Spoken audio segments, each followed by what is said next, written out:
Okay. Snipping, snipping, snipping goes the scissor man, putting into evildoers' games. Snipping, snipping, snipping goes the scissor man. Maybe you are in his book of names. Maybe you are in his book of names. Na na na na na. Da da da da na na na na na. So be kind and helpful to your mother. Just think twice before you try to steal. When he cuts with sticky silver snippers, you may find the wounds will never heal. All self-made bad boys, if you refuse to believe. What the hell is this? What the hell is this? The hell is this? Who is this? No, get out of here. Get out of here. Yeah. Yeah. Get out of here. Yeah. Get out of here. Yeah. Yeah. Get out of here. Okay, there we go. You won't. Anyway, yes. Well, welcome. It's I can't sleep. I had too many rainstorms today, and you ever have a rainstorm? I was on the Celsiuses for a while, and then today I switched it up today, and I had two rainstorms. REIGNST rainstorm, and yeah, and so I can't. I don't know. My whole circadian rhythm is fucked up. Um, I can't. I don't sleep right anymore. I don't know what day it is. Nothing makes any sense anymore. Feels like maybe I'm already dead before I'm dead.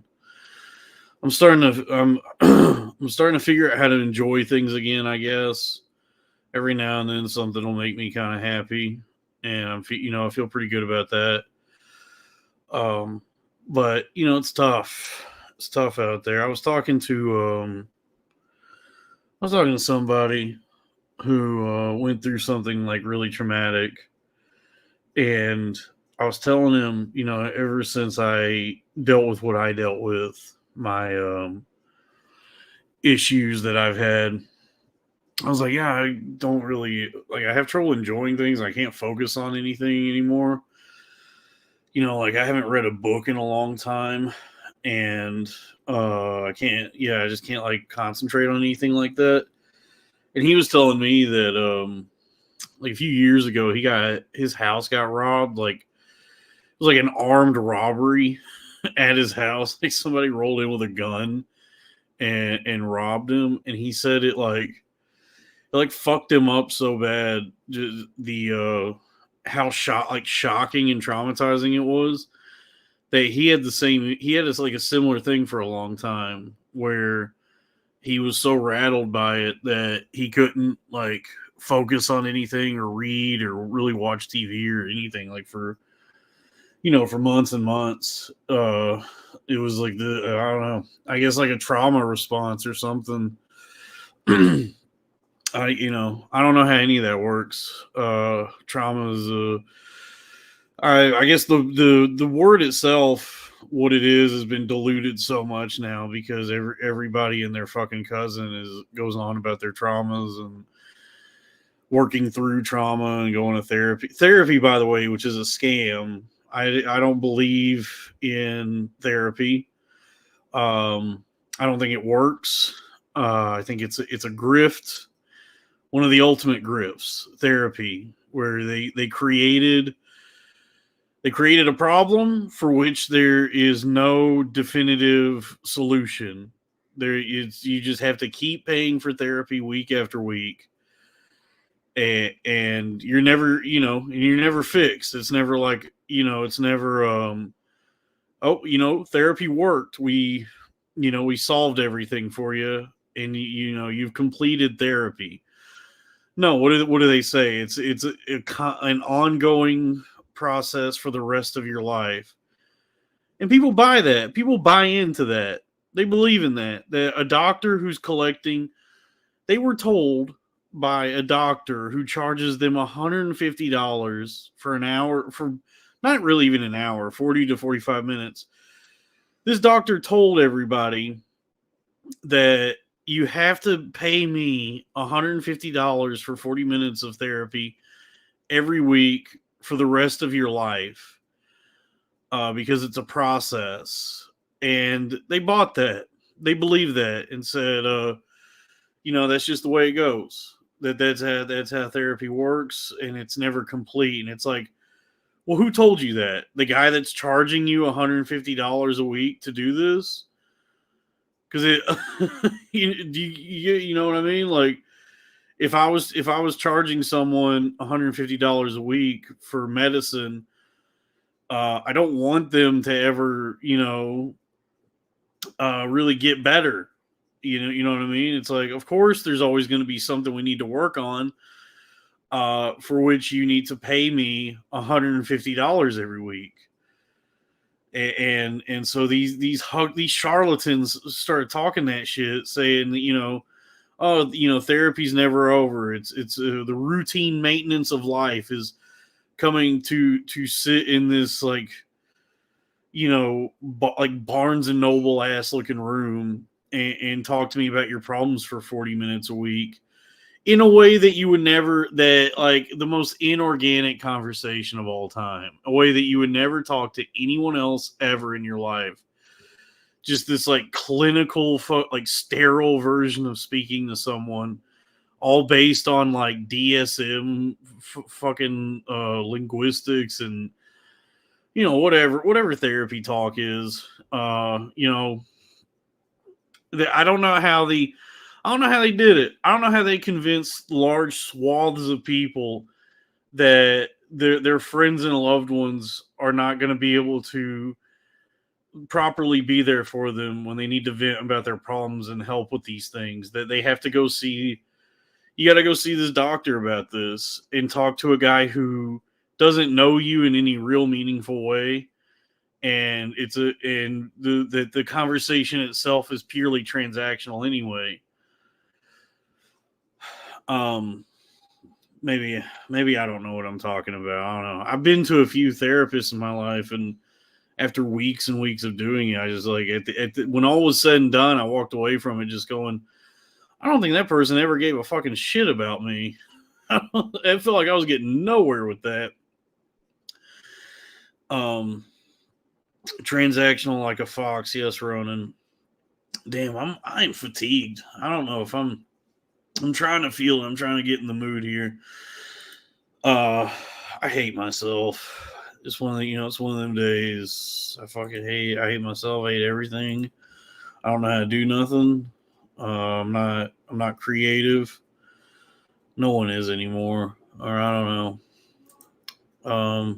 Anybody? Maybe I did catch it. Oh yeah, I have AIDS. I was bug chasing. I was bug chasing. There's the link if anybody wants to hop on in here.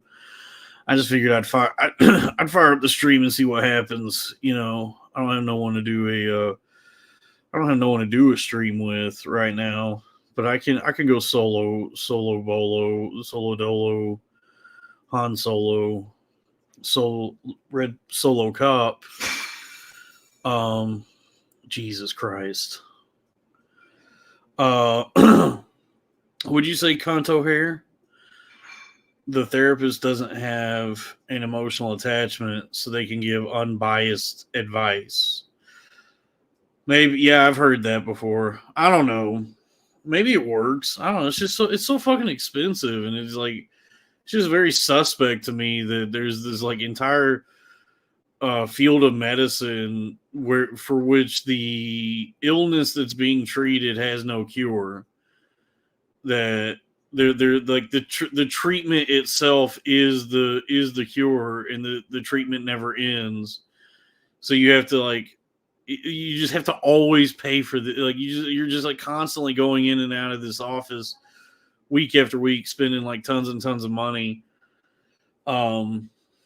It seems highly suspect to me. And I have my own, like, thoughts about like the DSM, where there's so much about therapy and therapy speak these days, and mental health, where it seems like a lot of just aspects of being a human have been like categorized as like things to be talked about as like mental problems in therapy, when it's just like maybe it is just as simple as like, I don't know, you get sad sometimes, you gotta go get some sun, you gotta get a little sun, go walk around, maybe swim in the pool if you got one. I don't know. Would you say Gina Gugabop, Limniscates? I don't know I don't know who you are. I think therapy can be a good fit for certain types of people in certain situations, but prescribing it as a societal-wide cure-all for the ills of man's mind and spirit maybe wasn't a great move. I agree with that. Yeah. Yeah, I mean, there's certainly people out there who need like an actual doctor to talk to. I mean, when I was crazy, it wasn't like there was any friend I had or family member that was going to be able to like even begin to understand where my mind was or talk to me about anything. So they had to wrangle me and shackle me and put me in a hospital where I could talk to a doctor, a therapist, which I don't know like how good the therapists are in those places. It's usually just like some like social worker type lady who brings everybody into a room and gives everyone crayons, and she's like, okay, we're gonna do some coloring today, and while you're coloring, I want you to think about what your goals in life are, what you want out of this therapy session, what you want out of your time here, and what you want to do when you leave. And a lot of people in those sessions said that their goal was to get transferred to a state hospital so that they could smoke cigarettes. That was most people's goals in some of the psych wards I was in, was that they wanted to go to a hospital that would let them smoke cigarettes outside. Which is, I mean, it's good. I think it's good to have like goals that are attainable. I think in life we set these big goals for ourselves. That when we don't reach them, we get like it really, we become unmotivated when we don't reach these far-flung, far-reaching goals. And so they say that you want to have like, your long-term goal, and then your short-term goals, the stuff the things you want to achieve, a year from now, a month from now, a week from now, a day from now. And so I think if you're locked up in a psych ward that is not letting you smoke cigarettes outside, a really good short-term goal is to find a way to get to the psych ward that will let you smoke cigarettes outside. That's a good, and then maybe somewhere down the line, you find a place to live. That's how life is. That's why you gotta have a vision board. You gotta write things down and have a board. And it's like, give me a hospital that lets me smoke cigarettes. Shoes. Shoes is a good goal, because I've been walking around with, just like in socks and tissue boxes. And so shoes would be the next goal. Drawers, clean underwear, and then apartment, housing assistance, an apartment. These are good goals to have if you're a crazy homeless person in a psych ward, which is basically what I was. I don't even know does anyone have goals anymore? Or is everybody just like disoriented, doesn't know what they want? I never understood that. They told us when we was in high school, you got to have goals, you got to know what you want to do, go to college. They told us they all told us that when I was a boy, that the only path to like any real tangible material success in life is to go to college. And then they flipped it on us. Now all that same fucking generation of people that told me that I was supposed to go to college now wag their fucking finger at me for having done so. And they're like, okay, you went to college. All right, college boy, have fun with your student loans. You should have gone to trade school. I'm like, well, fuck, all y'all motherfuckers told me that's what I was supposed to do was go to college, so I did. And then it's like, oh, well, and then for a while it was, well, you didn't major in the right subject. You should have majored in coding or some shit. You got you a little fancy pantsy liberal arts degree. Well, have fun making my fucking cocktails for me, because that's about all you're gonna be able to do with that. And I'm like, well, then why did they offer it? Why is there an academic institution that's charging tens of thousands of dollars a year to attend that's offering like useless degrees?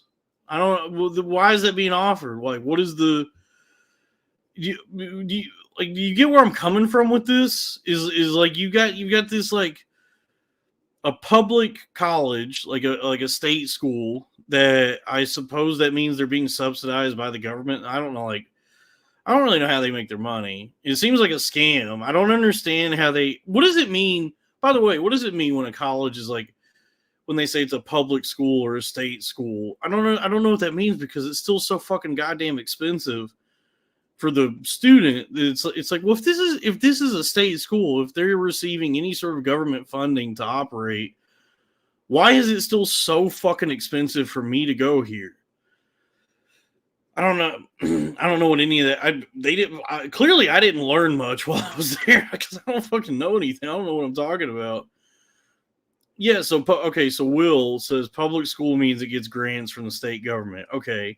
So the college is getting money from the government. And why do they need my money? Why do I have to pay them? I don't know. It's maybe, I mean, it is like, I think, oh shit, what just happened? Okay, I knocked my microphone for a second. I guess like the real issue is like secondary education for a long time has been kind of a sham. And now I think people are really starting to reckon with that there's these bloated, overly expensive academic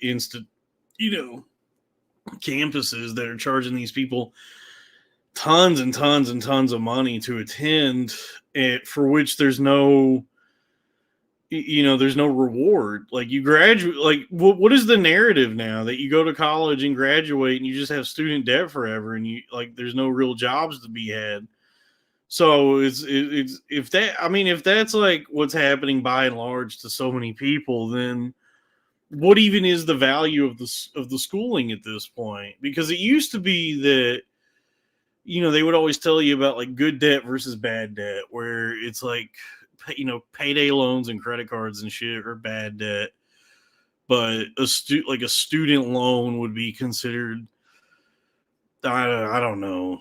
This was something I was told like over a decade ago about debt that I don't remember, and now I just have nothing but debt. So I don't know. Like I'm financially illiterate, but something to do with like a student loan somehow falls into the category of good debt because it's like technically an investment or something. Like the idea always was that you would have to, because you're 18 and have zero life experience and no money, that you have to secure a loan to be able to go to college.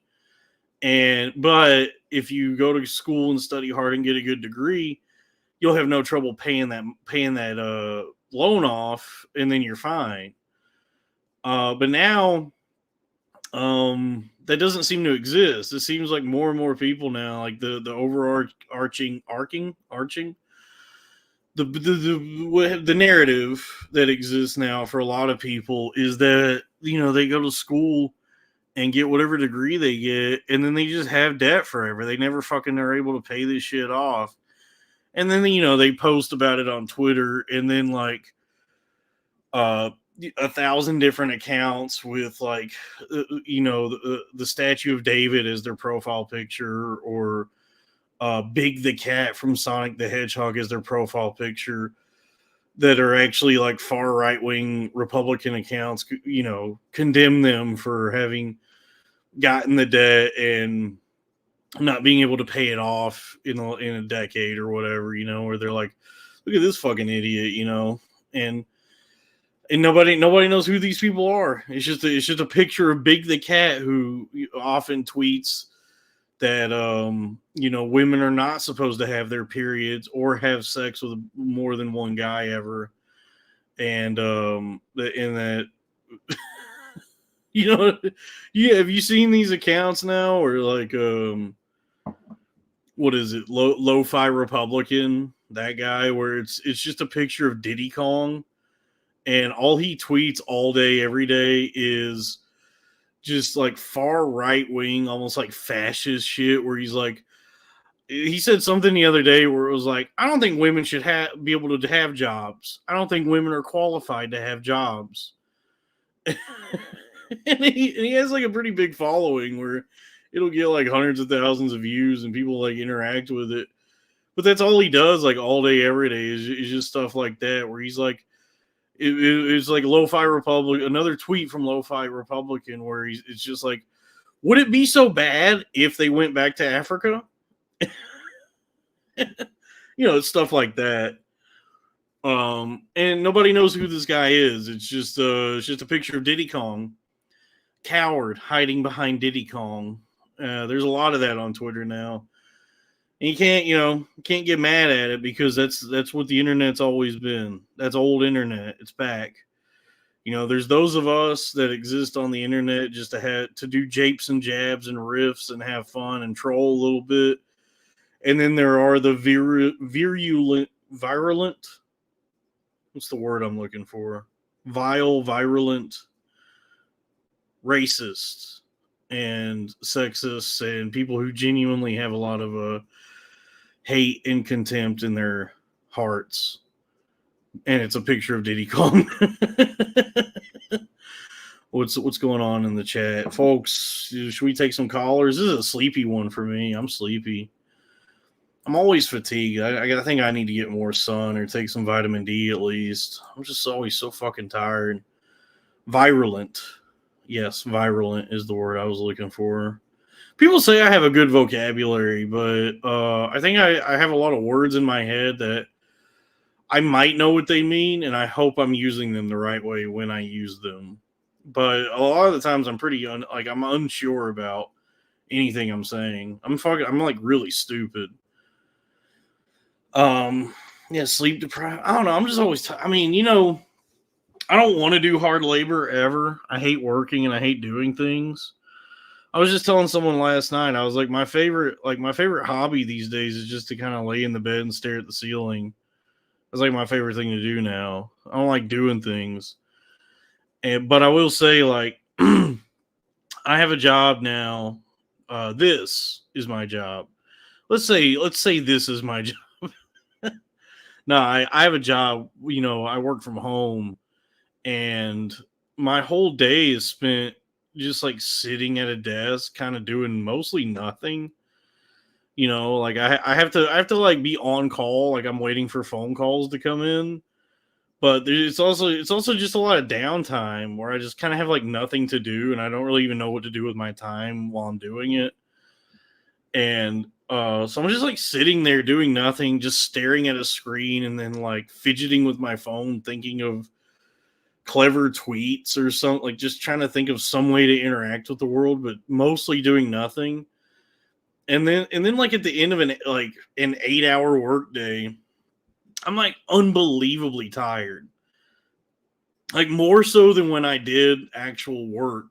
Anytime I've had like a retail job or service industry job or anything that required me to actually do like some amount of physical labor, like doing this job now, I get done and I'm like, God damn, I gotta go to bed now. I'm tired. And I'm just always fucking tired. So there's something like just sucks the life out of you, like your life force, just working from home and like sitting in a room doing nothing and not interacting with the world at all. I'm not saying I ever want to go back to a fucking office. I ain't saying that. But I am saying that I gotta be more wiser, smarter about what I do with myself during the day. Like I gotta make sure I get up and go for a walk and do the things I got to do so that I don't feel like I got ran over by a truck at the end of the day after a long day of sitting down and doing nothing. um, yeah. Would you ask Ginningaga debt collector call center type shit, but from home? No, that's not what I do.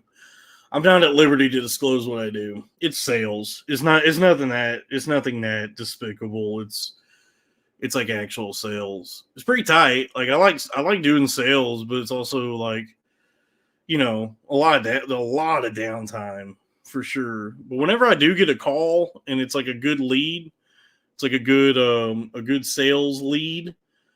I feel like Jordan Belfort, except I'm servicing low income homes. I'm getting calls from people on food stamps. So, I'm the Jordan Belfort of Section 8. Would I ever do construction work? Not now. No. If I had gotten into it early, like if I had started doing it when I was like 18, maybe, but I'm not going to try and get in construction now. Yeah. Vampire desk job. Yeah, that's exactly what it feels like. Like just staring at a screen all day and not really using your mind or body in any real way. You just kind of you get done and you're like, oh god, dude, I feel dead inside.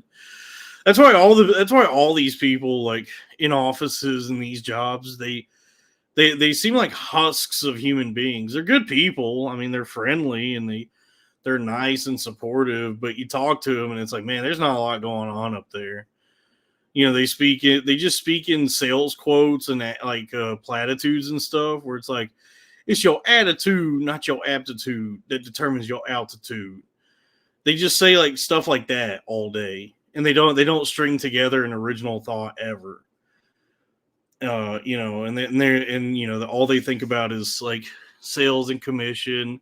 They try to like I've had so many meetings at this job where they've gone over the commission structure and the pay rate and all this kind of stuff, and what you're expected to do, and all that. And I'm like, I don't understand. Like, what does this even fucking matter to me? It's not like I'm gonna be constantly checking the board or looking at these numbers ever because like at the end of the day, it's like each call that comes through, it's like of course I'm gonna be trying to sell shit. So I mean, what motivates me is like I do want to just like get the most out of each opportunity. So like the all these like percentages and shit that you're like throwing at me, it's like I don't know how to manufacture what you're asking me to do. It's just like each call that comes through, I have a conversation, and either they buy some shit or they don't. Like, but it's not like I'm not trying. I mean, you did saddle me with this fucking low income department where like people calling can't even fucking afford what they're calling for and they don't qualify for anything. And then you're gonna tell me, you're gonna pull me into a meeting and say I'm not hitting the numbers you want. And it's like, well, fuck, all these people owe us money. They can't even like. How do I sell somebody something when they already owe the company $300? Stuff like that. Yeah, Will, plumbing would be tight, dude. I was watching the Mario movie. I was watching Mario earlier. I was like, damn, dude, a plumber would be tight. I mean, honestly, like the scene at the beginning, the new Mario, I guess both actually would be apt. But like the camaraderie between them as brothers and just trying to run a small business in New York, that's actually providing a pretty good service for the people of the city. I was like, this would be nice. This is a good life, good humble life as a tradesman, and just genuinely trying to do a good job for people and working together. That'd be pretty sick. Yeah, I mean, yeah, the way people live is disgusting. Will, you're right about that. A lot of people's homes, it is like you walk in and it's like that meme. I'm gonna do my favorite thing on on a broadcast is describe a meme, but that meme where it's like, "Damn, bitch, you live like this," or the scene from the Simpsons of Lenny where he's like, "Don't tell anyone how I live."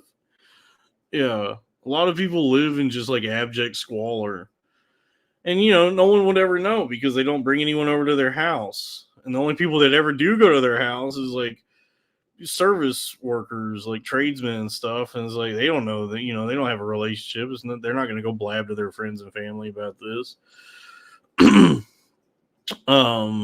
But I'm inept. I don't know how to do anything other than like talk to people and maybe be funny every now and then.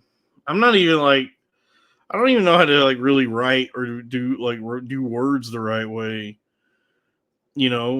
Like I would consider myself a man of letters, but if I tried to sit down and write a book, I don't know where to begin with that shit. And I studied that in college. How do you study that though? How do you teach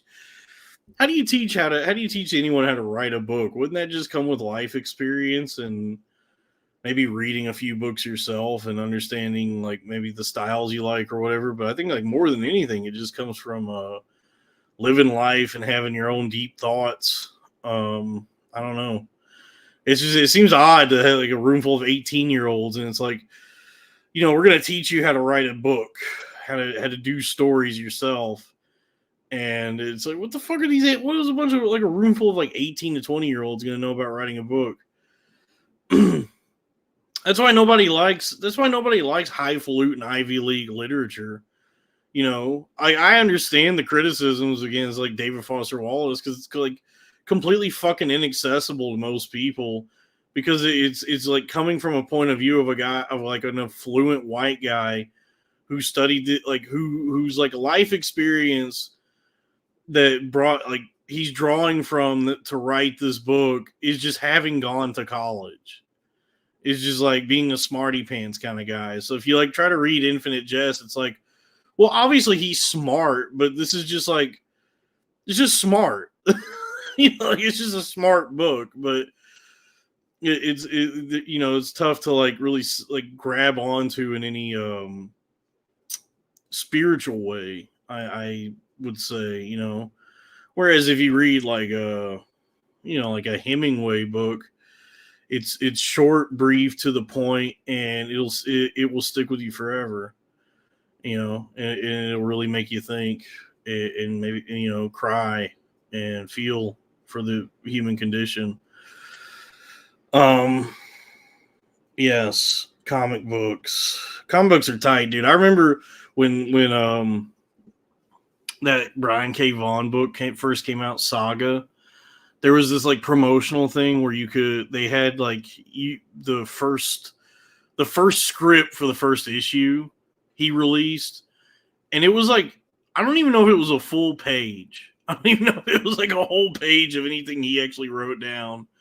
But that was the script for the first issue of that comic book, and I was like, "Nah, I could do this. This is tight, dude. I'll do this." Just outline some bullet points and then hand that off to an artist, and it's like, "Yeah, I wrote this.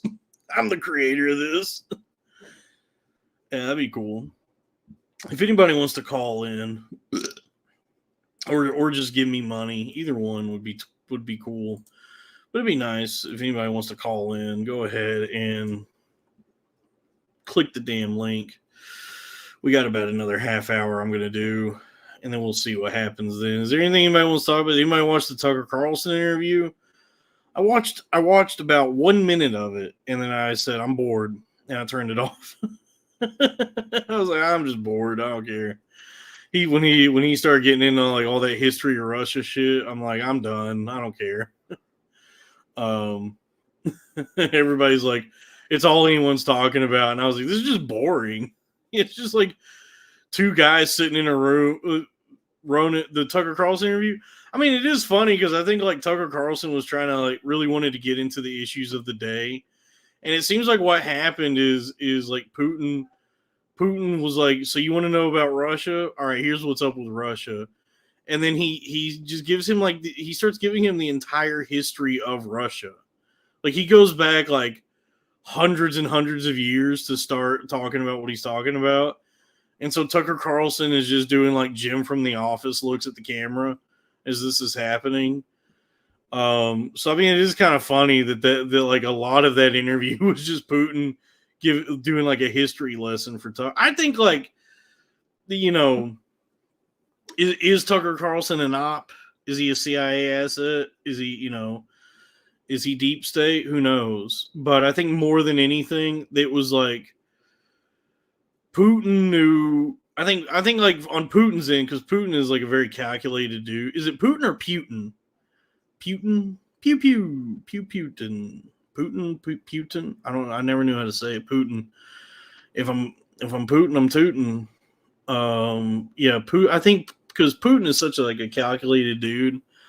I think he knew that it would humanize him as a world leader, because he's always like lurked in secret and is very withdrawn, and so I think it makes him look more human to do this interview, and most of it is just him showing off his like autistic history obsession that a lot of guys have nowadays, like just this autistic level of appreciation for history. So I think it was a move on his part to humanize himself to the rest of the world, and also maybe make Tucker Carlson look like a fucking idiot. I don't know. I didn't watch most of it. I just was like, yeah, I mean, I guess it's provocative that he's doing this, but I'm like just fucking bored. And Putin is speaking Russian, so on his end, what we're hearing is some other guy doing like an impression, doing like a voice, but speaking English. And so Putin's speaking Russian, and then Tucker's having these delayed responses as Putin's talking Russian at Tucker. And then I guess Tucker has an earpiece in where he's hearing it in English. And then Tucker's having delayed responses to what's being said to him. So Putin will say something that's like intended to be a joke, and then Tucker's just sitting there. And then like a few seconds later is when he goes, he starts letting it. It was like really strange. So whatever. What did Cunt O'Hare say? We only heard from Ukraine this whole time. Only fair Russia gets their day. I forgot it was happening. To be honest with you, ever since the shit popped off between Israel and Palestine, I forgot that there was also this snafu between Russia and Ukraine. I don't know what's going on anymore. Everything moves so fast. I feel like I'm just getting twirled around. I'm getting spun around, and I don't, up is down, left is right. My penis is a vagina now. I don't know what's going on. Whatever happened to Maui, in Hawaii, didn't that entire island like catch on fire, and a bunch of people like lost their houses, and then it went away. And then now, like, what Zuckerberg and Oprah and all these people like bought up all that land, and they're building like bunkers and shit there. Okay, that's odd that just like kind of came and went as anything that we gave a shit about. Everything moves so fast now that it's like everything is simultaneously a psyop and not a psyop, because nothing lasts long enough for anyone to give a shit anymore. And so it's just everything is coming by us, and I don't know. Nobody knows I don't know what's going on, dude. I'm so sleepy. But yeah, I watched some of the Tucker interview. Damn, dude. I don't know what's going on with me. I guess I need to actually sit down and read a book. I don't know how, but that was where I got a lot of my joie de vivre. Whatever that means. Je ne sais quoi. A certain, I don't know. What else is what? There's a big conspiracy about Maui. Yeah, I don't doubt it. Yeah, I mean, that makes sense. as it was happening, because I know that, like, wasn't it like for a while there, a lot of people were trying to buy up all this land in Maui, and the people that live there, the like native Hawaiians, were like, no, we're not gonna. We don't care how much money you offer us. We're not gonna give up this land because it's like one of the last few things we actually have left. That's like it means more to us than money. They have like this spiritual connection to it. And so I remember when the fires happened, there was a lot of talk of like, well, the sort of movie villain, like super villain plot where it was like, all right, well, they didn't want to sell the land. Now it's just going to be taken by force, and that there was like some sort of like Jewish laser aimed at the island. And that, there were like, it was like Oprah and Zuckerberg and Snoop Dogg and all these figures had plotted to catch the island on fire so that they could finally get access to this land that was not like the natives were not making available to them. And maybe because look at the way everything gets manipulated, where as the event is happening, everybody gives a shit, but then like once it's over, and then we're on to the next thing in terms of like public opinion, public perception, and like everybody just moves on. Because that was fucked up what happened. It's like that entire fucking island catches on fire, and then what does the Biden administration do? He's like, all right, we're gonna give like each household $700, and that's we did it. We helped. Everybody's saved. You got $700 per house. and so now just a bunch of people without their homes anymore. And then Zuckerberg's like, all right, I'm going to build $100 billion bunker here so I can play Golden Tee during the apocalypse. Which would be pretty tight. It would be pretty tight, to be honest with you. Apocalypse or no apocalypse, it would be pretty tight to have an underground space with Golden Tee in it. So I think what I'm describing is a basement. Electrical sabotage. Yeah, it's always more simple. The sort of like QAnon level, like tinfoil hat conspiracy theories are so over the top and exaggerative that it like distracts from how simple the actual machinations are. Like, what if there's a group of people actually like conspiring to do anything, they wouldn't have to come up. You would want to remain like inconspicuous. So to develop this like Despicable Me, Dr. Evil plot is obviously going to draw a lot of attention and confirm everyone's like suspicions about the way the world operates. So of course, like the best path would be more analog, just simple manipulation of infrastructure or thought, like the big one was the Russia thing, right? Like the way the left after Trump won was like there was Russian interference, Russia Gate, this big grand conspiracy, and I think it might have been what really actually happened was that there probably was like some sort of Russian influence, and it was just memes. It was just guys who made memes, and that was just enough of a push that the American public needed. Now that all we consume are memes, for maybe to sway enough people to vote for Trump. If that is the conspiracy, that there was some sort of like Russian influence on that election. It wasn't some like grand Cold War Metal Gear Solid conspiracy. It was just like a few guys making memes and then posting them to Facebook. That's what they teach you in like cybersecurity classes. Like I've had to take a few for my job. Just like cybersecurity training is that like, there's no like fucking hackers like you see in the movie where it's like I'm hacking into the main like Lawnmower Man shit. There's probably a better example for what I'm talking about than Lawnmower Man. But let's go ahead with Lawnmower Man. Yeah, but in real life, it's usually just like social engineering is the way people hack, where it's just like just sending an email and writing it in, you know, in a professional enough manner or in a way that seems real, and then you get someone to share all their like personal shit with you, and that's hacking. So it's not even like anyone who understands technology that much.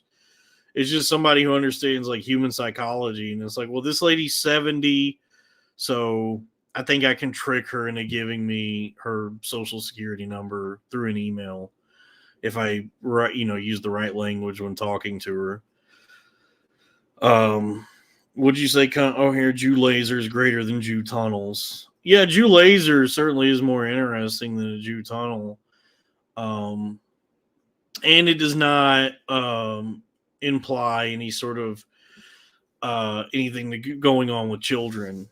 You know, it's more like a 007 plot where it's like we're gonna take over the world, rather than the Jew tunnels conjure, True Detective season 1 type goings ons. I don't, because here's the thing. I would rather, they blow up the world than harm one more child. Does that make sense? You know what I mean? It's like what is it? One death is a tragedy. A million deaths is a statistic. So it's like if they just blow up the whole earth, in my mind is a more comforting idea than dragging another child through those tunnels and doing God knows what with them. You know what I'm talking about. Damn, I love vaping. This one tastes really bad now. I burnt it out already, and I'm refusing to go buy another one just yet. So this is supposed to be peach ice, but it tastes like circuit boards. At this point, and so I'm the Fran Lebowitz of vaping. If you've never watched anything with Fran Lebowitz, she has defiantly chain smoked for the better part of, I don't know, 50 years. She's like in her 70s, still just like smoking like 2 packs a day. It's like her favorite. She used to go on Letterman. She was a big time writer in the 80s, and then she just like stopped writing and became more of like a socialite, like a personality. And she would go on Letterman, and Letterman would ask her, like, so what do you do for fun? Like, what do you like to do? And she would go, smoke. And he'd be like, what do you mean by that? And she'd go, I just like to sit in my apartment and smoke cigarettes. That's what I mean by that. Like, I relate to that. I do. Like, I just like to lay in bed and just vape. Because you can't smoke inside nowadays. If it's an apartment, you're not getting your security deposit back, and you're gonna have to pay for that to get that cleaned out. And if it's a house, you're just ruining the resale value of your home. Vaping, fine. I can't tell you how many, anytime I've been in a hotel lately, they always have a sign in the room where it's like, no smoking, including vaping. It's like, bitch, how are you going to know? How are you going to know that I vaped in here? That doesn't even, it's not going to set off a smoke alarm. It doesn't leave any stink. There's no fucking way for you to ever know that I've been ripping clouds in this hotel room. Get fucked. I'm vaping in the hotel room. Okay. It's the last vestige of freedom that I have as a hotel stayer. Guest. Guest is the word I was looking for. Is to vape in the room. Oh, I couldn't think of the word guest. I was like, a stayer. I'm staying there, so I'm a stayer. Guest. Yes, that's it. Dude, smoking's cool, Raphael. Smoking's tight. It is cool. There's like no deny. I can't believe they ever tried to tell us it wasn't. In school, and they were trying to, like, all the anti-smoking campaigns where they're like, people are going to tell you that it makes you look cool, but it doesn't. And it's like, no, it does. It looks pretty fucking cool, dude. It's like literally, That's why it's used so much in movies and TV for like decades. It was like a stylistic aesthetic choice to have people smoking because it looks so fucking cool. And now you don't see it anymore in movies and TV as much. Like you don't see people like really smoking as much. And they've tried to have like people vape and stuff now, and that looks fucking crazy in a TV, like a movie or TV show, and someone's like vaping. It's like that doesn't work. It doesn't have the same effect. Aesthetically, it's not pleasing. It's just terrible. It's like it looks like junkie behavior, vaping, whereas like smoking is dignified and graceful. Probably like more like unhealthy, but still looks badass. And yeah, the talk show thing, like anytime Hunter S. Thompson would go on Conan or whatever, and he's just got that fucking cigarette holder there. Dude, yeah, it always, yeah, Humphrey Bogart vaping. Yeah, actually, that would be funny. I mean, it would be funny. It wouldn't look good. Like it wouldn't be stylistic or it wouldn't look cool. It would just be a funny thing to do a recreation of a Humphrey Bogart scene, but everybody's vaping instead of smoking. That'd be cool. What's the deal with Lewis? Miss you on rap. I'm out of sorts. I'm underground right now. I'm in parts unknown. Don't even trip on that. Lewis and I will cross paths when the time is right. Right now, I'm building a vast empire, one podcast at a time, and one live stream at a time. Folks, hit the super chats. We'll put the link back in the chat if anyone wants to call in. I do this for a couple reasons. I want to reach out to my audience and I want to ask them for money. That's why I do this, baby. That's why I do what I do. I want to show the audience how much I appreciate them, and I want to beg them for money. Detroit Drew, you missed the Loud Boys days. Well, yes, I do too, I suppose. But sometimes it's the way she goes.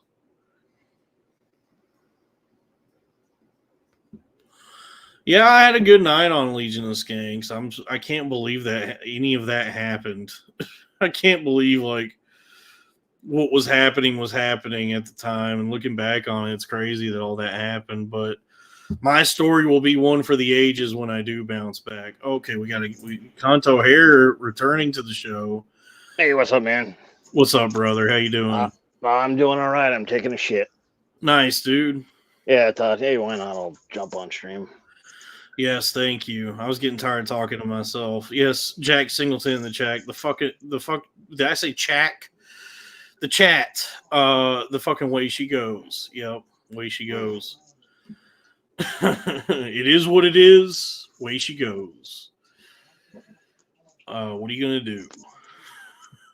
So you're taking a shit? Is it solid logs? It's a little runny. I had too much ice cream earlier. What kind of ice cream?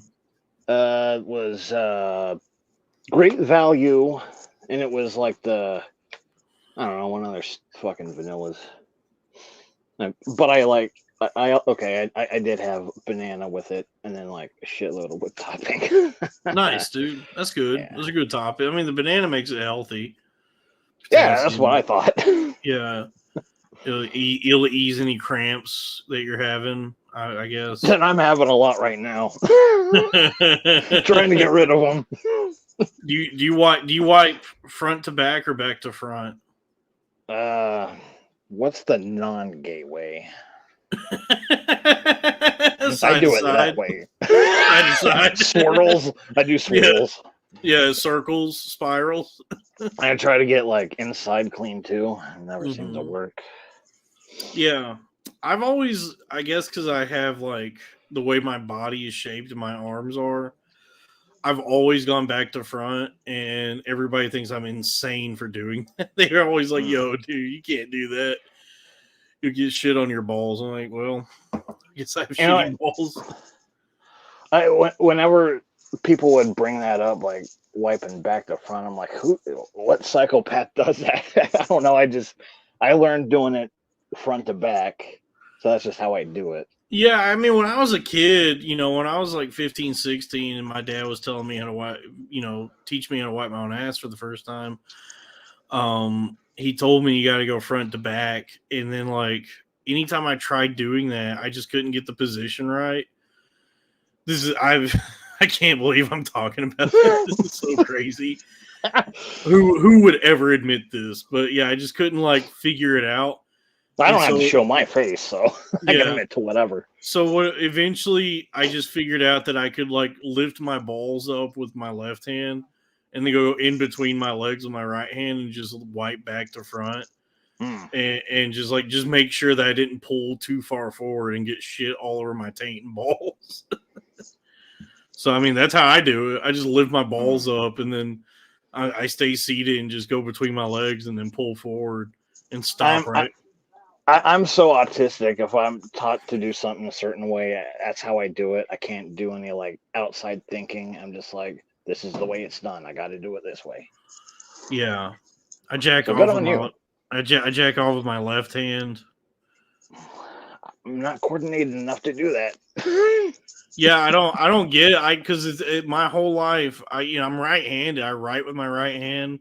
It's my dominant hand, but I think it was like growing up with phones and computers where it's like I either had my right hand on the mouse or I had my phone in my right hand. And so my left hand was the hand that was free to clutch my penis. And so that just like became the jack off hand. Yeah, that is a problem. Yeah, because I would have to switch the mouse off into my left hand. And everything's backwards, and I can't do it. It's not a problem for me. I've been jacking on my left hand for over a decade. Probably 15 years now. I've been jacking on my left hand. Whenever I say this without any kind of irony. That's awesome. That's a talent I wish I had. Thank you, brother. I've had nights, where I'm like drunk and trying to jack off and I'm having trouble getting there. So I'll have to like switch out hands, do a two-hander, tag one out and use the other for a little bit because I'm getting worn out on one hand, but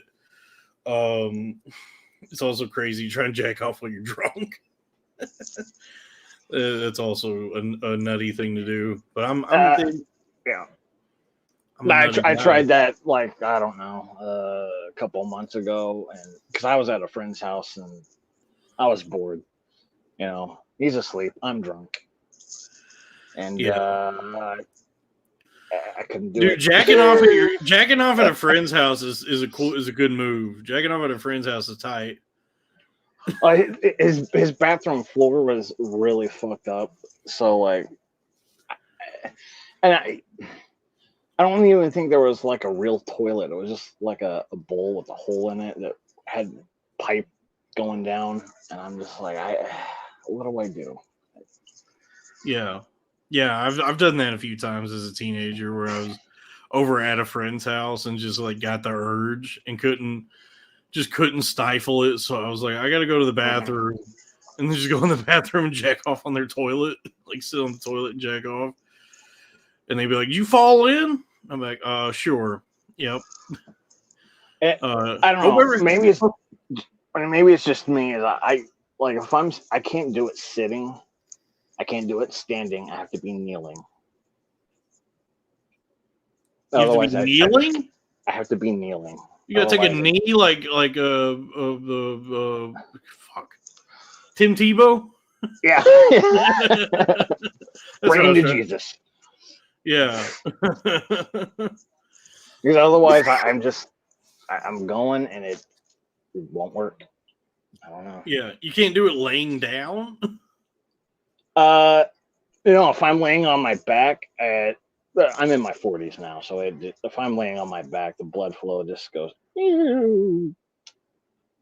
and I can't. Really? Because that's the optimal position for me. Like, I can do it sitting down, I can do it standing up, I can make do, but laying down is like, that's where I can really spread out and have a good time. As good of a time as one can have doing something they don't really enjoy doing anymore.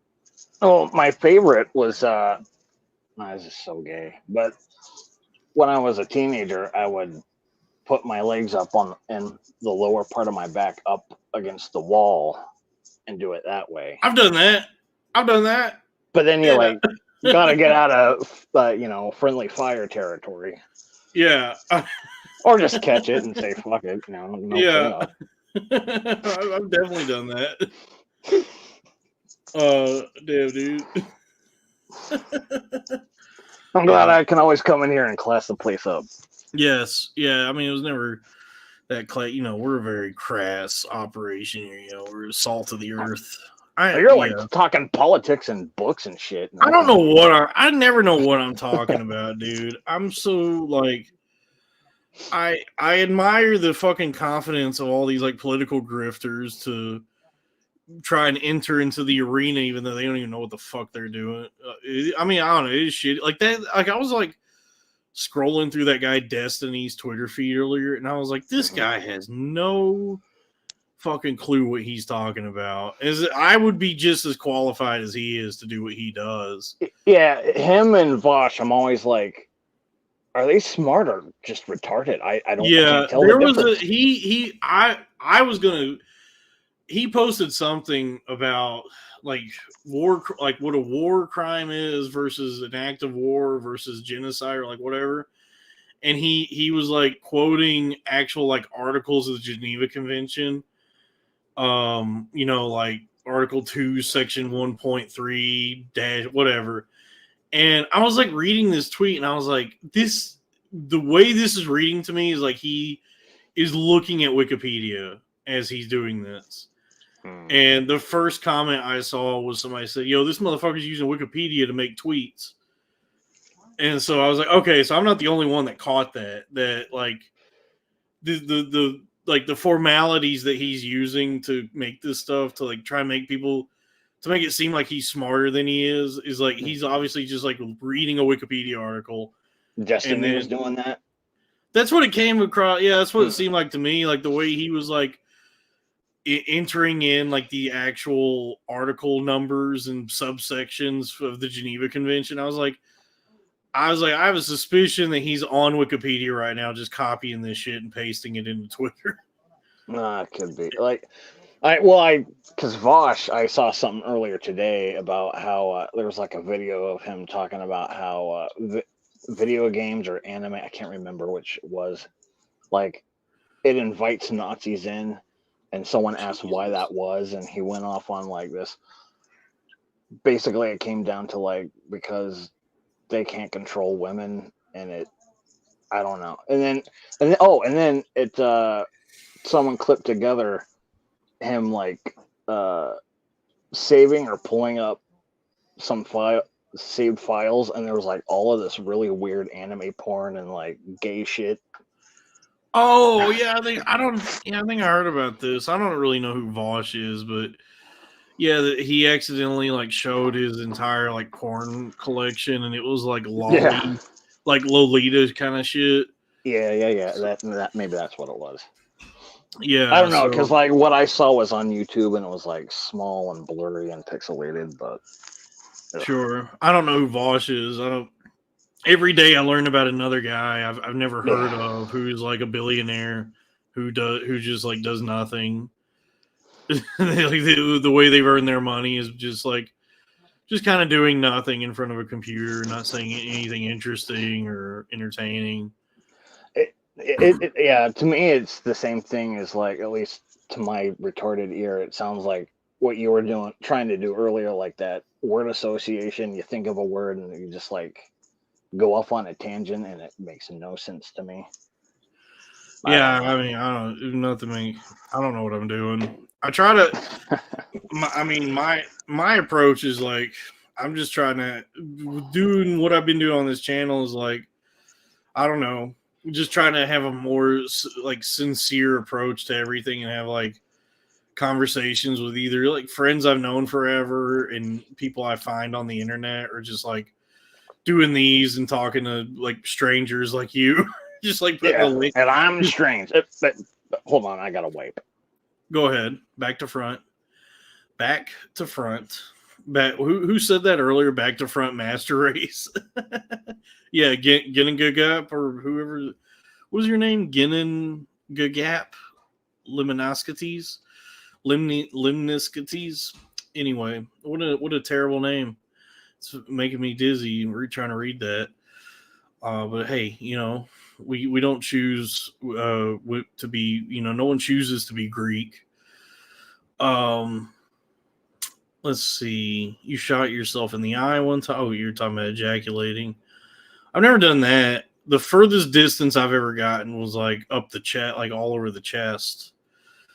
You know, like laying in bed with a woman, and she said like, let's go ahead and just jerk off together. I think she said, let's jack off together. And I go, you don't say that. Women don't jack off. You don't say jack off. I don't know what the right word is that I want you to say, but don't say jack off. You're a woman. That's not what you do. I jack off. They flick their bean. Yeah, something like that. Just say, you know, let's go ahead and masturbate together. Because I think like she was on her period or something. You know how women be. They be having their periods. It's so gross. Yeah. Tasty, but gross still. Yeah, so I was laying next to her and she was playing with her you know, bathing suit area, and I was playing with mine. And then when I finished, I busted went all over my chest. I was like, damn, I got some distance on that one. Disgusting. I shouldn't share things like this with people, but I did. Men jack, women Jill. Yes. But I don't even really, I never liked that term either, jilling off. It's like, you don't just get to like gender swap it and acclaim it as a thing you do. You know, but I don't know what they would call it, you know, just masturbate or whatever. It's you know, and I've also heard of like a similar thing where a guy will describe going down on his girlfriend as blowing her, and it's like no, that's not the right terminology for what you're doing. You're not blowing your girlfriend. If she had a penis, yes, but if you're performing cunnilingus on a woman, that's not blowing her. She blows you because she's sucking your penis. That's blowing a guy's penis. Yeah. Isn't that funny? Sucking a penis is also blowing a penis. You ever notice that? Sucking a penis is also a blowjob. They call it a blowjob, but you're sucking the penis. What is the deal? It's called a blowjob, but she's sucking the penis. Try explaining that to your mother.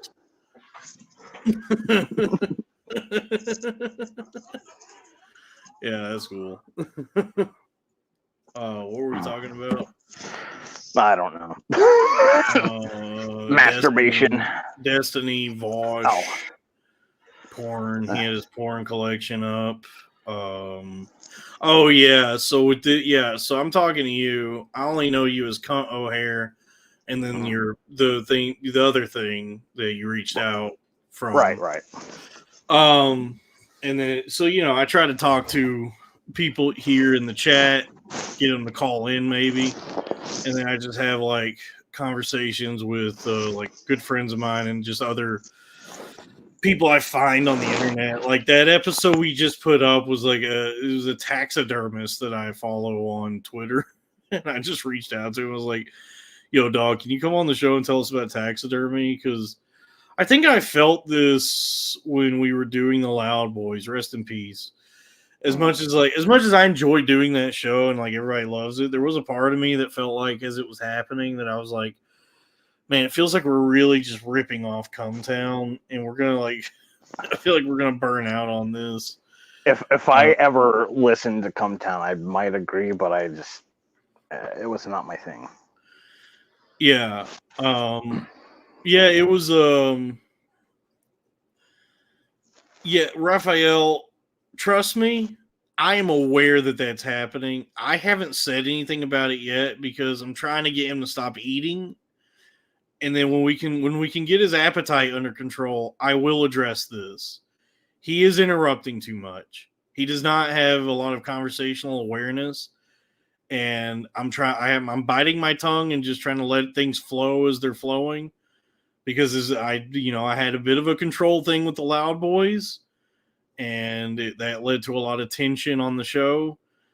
And so I'm trying to be a little more free flowing and just let things happen as they happen and guide the conversation as it's happening. But he was interrupting too much. It was driving me fucking crazy. But right now I'm just trying to get him to stop eating. Yes. What was I saying though? Yeah. So when we were doing that show, I think, I think like we were doing I had people telling me, I had like friends of mine calling me and being like, so you're just doing like a Cumtown knockoff show? And I was like, I guess, but it's making money. I was like, it's making money. Now, I have a question, because that was a podcast I would listen to every once in a while. Not a whole lot. I only listen because of you. Right. But like, how did the three of you come together to be on that podcast in particular? Oh, it was just an accident. It was Robbie. Robbie has known Joe for many, many years because they started together and came up together in San Francisco. And then in New York, I met Robbie at the creek, like those open mics at the Creek in the Cave, and we hit it off. Like we thought each other. I thought he was very funny, and we got along and riffed well together, just hanging out.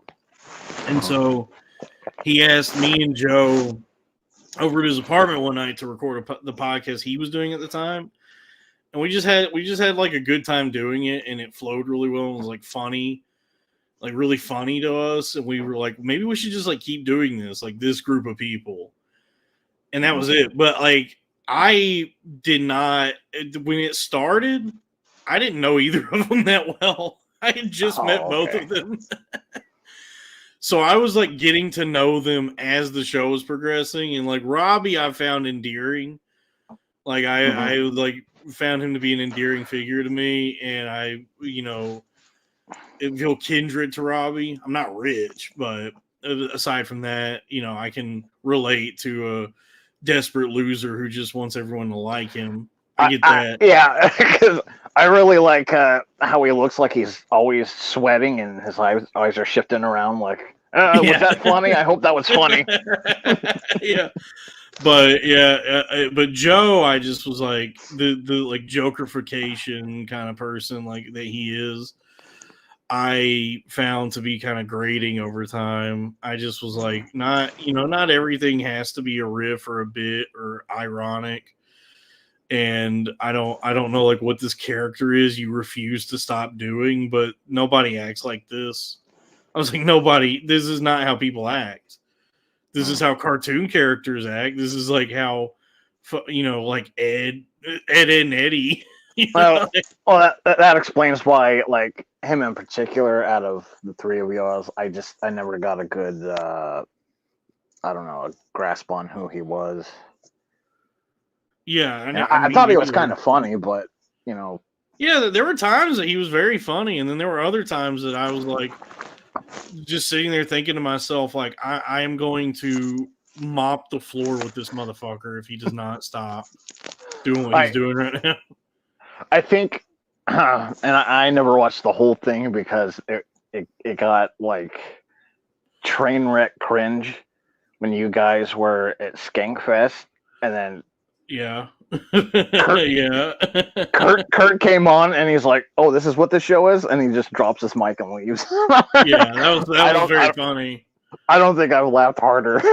Yeah, that was funny. Yeah, I mean, Skankfest was a disaster because like I had fun with that show, but it kind of like got in their heads how like what a train wreck it was. And after the fact, they were like very like freaking out about it. And Joe kept making these comments to me about it here and there that I could tell like he didn't like the way that he came off at Skankfest for that with that show. And I was like, well, that's on you, man. I mean, this is like the character that you've developed, that you portrayed to everybody is that. Like you were just as much a part of it as we were. So I don't know. Yeah, I don't know. I've said this, like, I think even if I had not gone fucking crazy, I don't know if that show was long for this world, because there was so much fucking tension between us. Yeah, I think that had been mentioned, like, probably for a few months before it just fell apart. I don't know. I don't remember. I have a shitty memory, but I do remember there was like mumblings from each of you guys here and there, and I'm like, oh shit. Yeah, it was like we weren't really getting there wasn't a lot of communication, and as the show itself started to feel like it was heading in more of like a business direction, like we were making money and started to need to like actually have conversations about what this would look like as a business, as well as just a fun thing we're doing. I don't think Joe will ever be ready for that. I think, like, I don't know what his goals or values are. I don't think there's ever going to be a point in his life when he's going to be able to make that transition from just fucking around to actually trying to turn anything into a money-making operation. And I think Robbie has the mind for that. Actually, I think Robbie has a more like business savvy. He has like more business acumen, but he also wants to be like, very funny and well liked and creative and all that. But I think like his real, like, what he's really good at is like networking and business and like doing like all the building behind the scenes. And he is funny too, but I think he's gotten a lot funnier. Yeah, in my opinion. And so, but I mean, yeah, there just wasn't a lot of like actual real communication between the three of us. And granted, I was losing my mind. Like, I was a difficult person to be around at that time, so there was that. Sure. And it is what it is now. Like now, so there's like now I just like I was there was a part of me that a big part of me, as everything was happening, that I felt like I was growing. What is the word I'm looking for? I was like it was making me uneasy, the way comedy and podcasting and all that was like the way it is in that city, and just on the whole where it's all very irreverent, ironic, detached, it's just a bunch of people still trying to do like tough crowd Patrice shit or what. I don't know. I guess I was like just getting tired of irony and this like constant thing where everybody's just like always trying to be on and just riff sessions and laughs per minute, and this like contrivance of just like always trying to be funny and force in these like jokes. And I had this like feeling where I was like, I don't understand, like, if like what we're doing each week is like hours long broadcasting, why there's no like requirement for these things to be a laugh riot or constantly funny. We're not running an episode of 30 Rock. Yeah. And there was a part of me that was like, why can't we just actually sit down and have more sincere, grounded conversations? And then from there, the riffs will reveal themselves for sure. And then we'll have a good riff. But there was just something in me that I was like, I would rather just like do, like broadcasting where it's like just like actually talking to someone and doing a more like sincere sort of interview or just conversation, and then here and there, find some riffs. More of a Rogan thing where he just has a conversation. Who? That kind of a thing. Joe Rogan. Yeah, except also funny. Yeah, Yeah, so yeah. I'm still looking to be like looking for the joke and trying to be funny, but I Right, don't Joe want to. I does don't. not. Yeah, I don't want to force it, and I do want to have an actual interview. So it's like that's kind of been like the goal with this channel and everything I've been doing lately is like the people I have on is like guiding those conversations and having a more like broadcasting, like actual broadcaster style. Because like I had my buddy, my buddy GI Chase on a while back, and he texted me afterward. He went back and watched the episode, and he was like, he told me he was like, I didn't even realize like as we were doing that, like how much you were guiding that conversation. He's like, I'm watching. He's like, I'm watching it back, and you were. He's like, you're really good at like steering the conversation and keeping it going and flowing well. And I was like, thank you. I'm glad you caught that because that was like something I was trying to do. Yeah, I let pretty much anyone I talk to do that, and I like pick my shots. Maybe I can say something interesting or funny.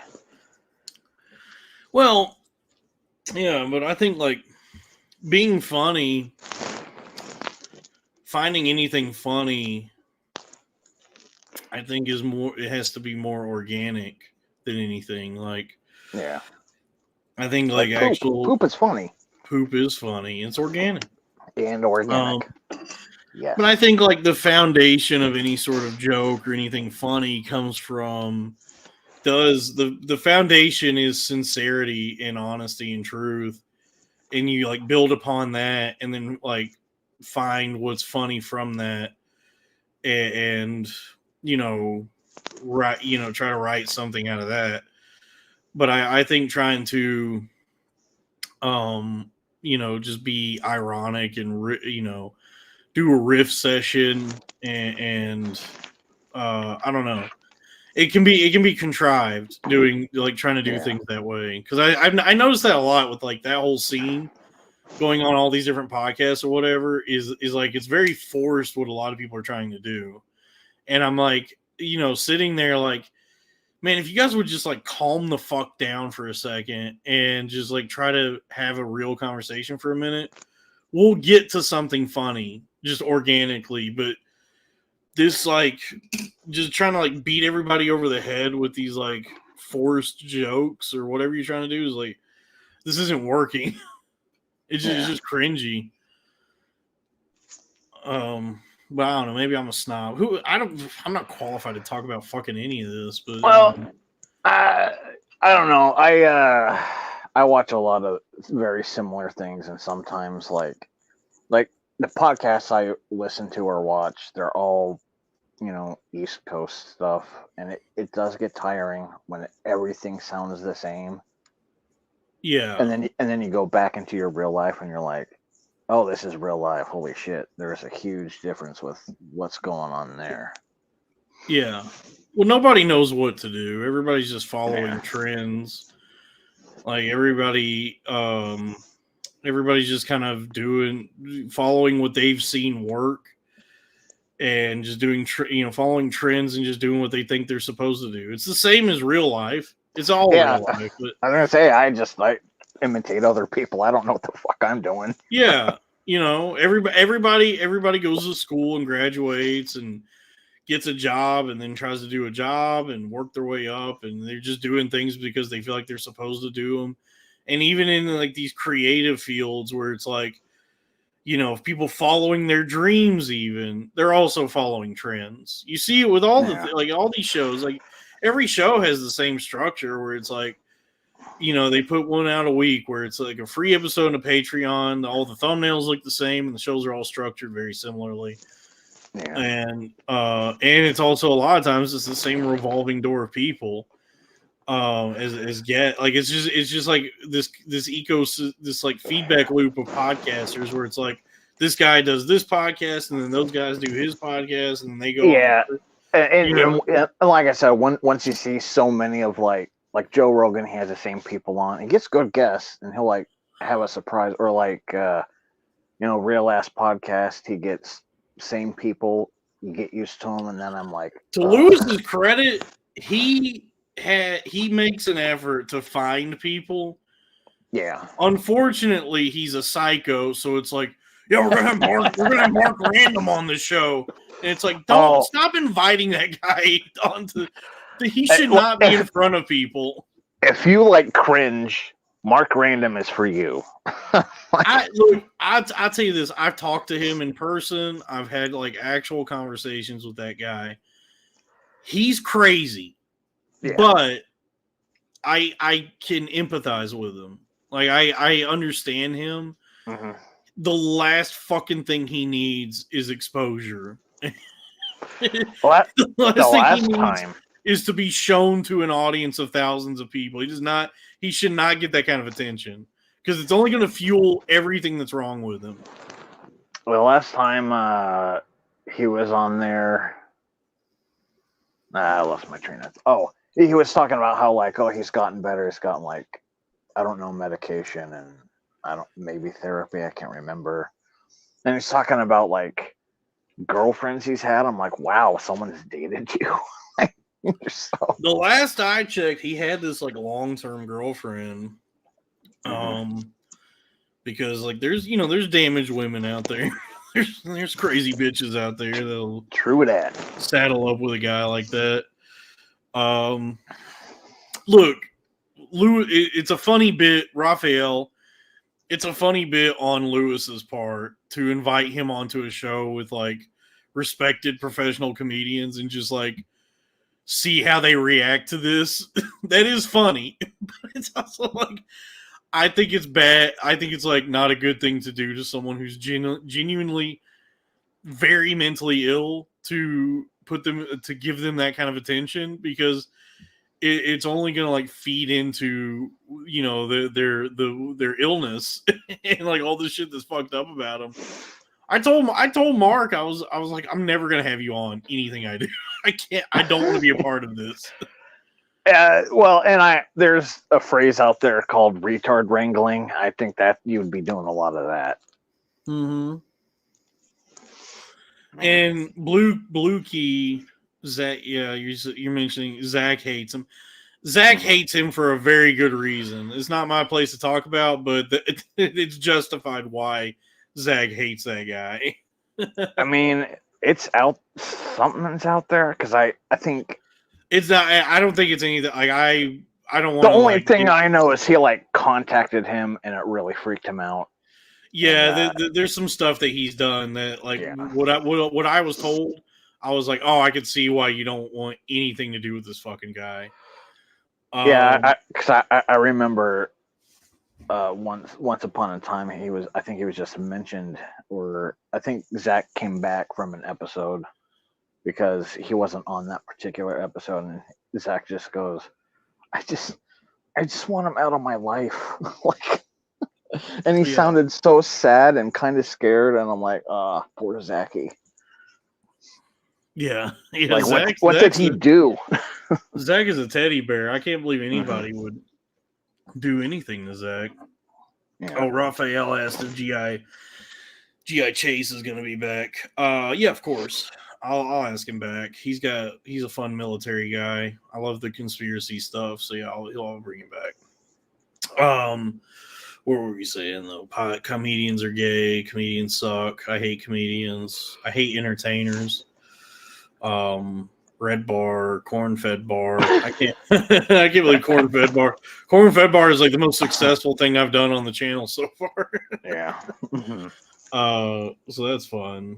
I don't know, but when you were talking about comic book scripts and how Vaughn came out with that stuff, and I was like, oh, that's really simple. I could do that. Did you ever read? It was All-Star Batman and Robin. Frank Miller? Lee. Yeah, Frank Miller and Jim Lee. Yeah, I've read it. I liked it. People hate it, but I actually liked it. Did you ever read his script? Like what it looked like? Okay. I'm going to have to look it up. Shit, I can't. I'm on my phone. But, so he got paid over $1,000 a page. And he would just write stuff like, because the first page or two was Vicky Vale. She's like, "Oh, I'm going out with Bruce Wayne. I'm going out with Bruce Wayne," and that was like the first 2 pages, and then like there's another page. I think it had like might have even been like a fold out page where it was like 3 splash pages, and it was just like the Batcave, and all Frank Miller wrote was, "Jim, draw the hell out of it." And he got $1,000 for that. That's awesome, dude. Yeah. Draw the hell out of it. Because I think if you look it up or find a copy of, I think the first issue, it actually has the script in the back, and you can like match it from the actual comic, and you're like, wow, all right. That rules, dude. Yeah. That's awesome. I mean, that is like the selling point of that. Because when I read it, it's obviously it's Frank Miller in his like, you know, fascist years, his like crank years, you know, that book exists. But it's a beautiful book. It's like drawn really well. He did draw the hell out of it. I think that was one of Jim's best things that he's ever done. Yeah, it's like you know, a lot. It's reviled amongst comic book fans, but yeah. I remember reading it and really enjoying it because I was like, this is like, if anything, really fun to look at. Mm-hmm. Jim Lee was my favorite artist, so I was like, yeah, I'll get this out. Oh, Frank Miller, fuck yeah! And then I'm reading, I'm like, eh. Oh, at least I got Jim Lee. I'm the goddamn Batman. What are you, retarded? He's not even Robin yet, and he's in the Batmobile with him. And he's like, what are you, fucking retarded or something? You don't know who I am? I'm the goddamn Batman. I'm the goddamn Batman. Yeah, it's very edgy, very gritty and dark. Mm-hmm. And then and then he does the my favorite part was when they have to, because I guess he is not, was he in the Justice League in that book, or they were trying to like, because I remember the scene that I always think back on that I enjoyed for how stupid it was when the Green Lantern comes to look for them, and they lure him into this room that they've painted yellow, and so it weakens him, and then Robin punches him so hard in the throat that he's like dying, and Batman is like, "What the fuck is wrong with you? You're gonna kill the Green Lantern." Yeah, I don't remember what issue that was. I only read like the first 3, maybe. Oh yeah, there's like a point in the book where I guess like the Justice League sends the Green Lantern to Gotham to go wrangle them because Batman is like a menace in this book, and Batman doesn't trust any of them, and he's operating on his own. And so their plan, because like the Green Lantern's weakness is the color yellow. Yeah. For those who don't know, old school. Yeah. For those who don't know, the Green Lantern's weakness is the color yellow. And then I think the one before that was wood. It was wood. Yeah. Dude, comic books are so stupid. I can't believe, dude, it's crazy that people take this shit seriously these days because it's so fucking stupid. Well, and that's why I think, you know, something like Cryptards would be so great, is because it would be so goofy, and it kind of harkens back to like the old school days of like, you could just write goofy shit. Yeah, they should be goofy. I hate how serious they are now. Like, they should just be like over the top, campy, like dumb fucking stories. I saw that, dude, that fucking Robert Pattinson Batman movie. I just was like, this sucks. They're trying way too hard to make this a serious movie. Yeah. And it's literally like, it's already absurd. It's already like a guy who dresses up like a bat and goes to fight crime as a vigilante. So it's like, it's already a fucking stupid character. Mm-hmm. So to like try and ground that in any way and make it this like serious, gritty story is like such a ridiculous idea. And like, honestly, like Nolan did it really well. Like that's the thing, is he's just such a good director that he was able to take like this absurd, campy, exaggerative idea already and ground it in some sort of reality to where it doesn't really resemble anything that we had seen from Batman before. And then ever since then, they've been chasing that dragon ever since then. And this new Batman movie, I was like, stop doing this. Just do Adam West. Just do the Adam West shit. Yeah, the Adam West shit, man. I loved that when I was a kid. I mean, I got older and I was like, nah. But it's I fun. mean, by that, like to be honest with you, like with the way the world has gone, where there was like a lot of like cynicism and nihilism and all this like irony and whatever about all this, like to go back and watch like that and the Burton movies and even the Schumacher movies, it does like make me happy to watch those because they feel like they just feel fun. Like it feels like they're making this. Somebody's just trying to make a fun movie. Yeah. Those old Batmans from like '89 to like '95 or whatever it was, like they were just trying to make. Well, at least Batman '89. That was just like Tim Burton trying to make a good movie, and that was a good movie. Yeah, it's a great movie, and I mean, even like going back and watching the one that killed the entire fucking idea of comic book movies for a while, the Batman and Robin. Mm-hmm. It's like you go back and watch it, and it's like, well, at least this is a finished movie that is like has a lot of like fun in it. It's a fun movie to watch. It's not a good movie, but I mean, it's like something you could watch ironically and still like have fun with it. Yeah, I think there's a lot to enjoy watching that movie. And then if you go watch like now, if you watch The Flash, there's nothing in it that's even fun. It's a joyless slog that is trying to jingle keys in front of you the whole movie, where it's like Michael Keaton.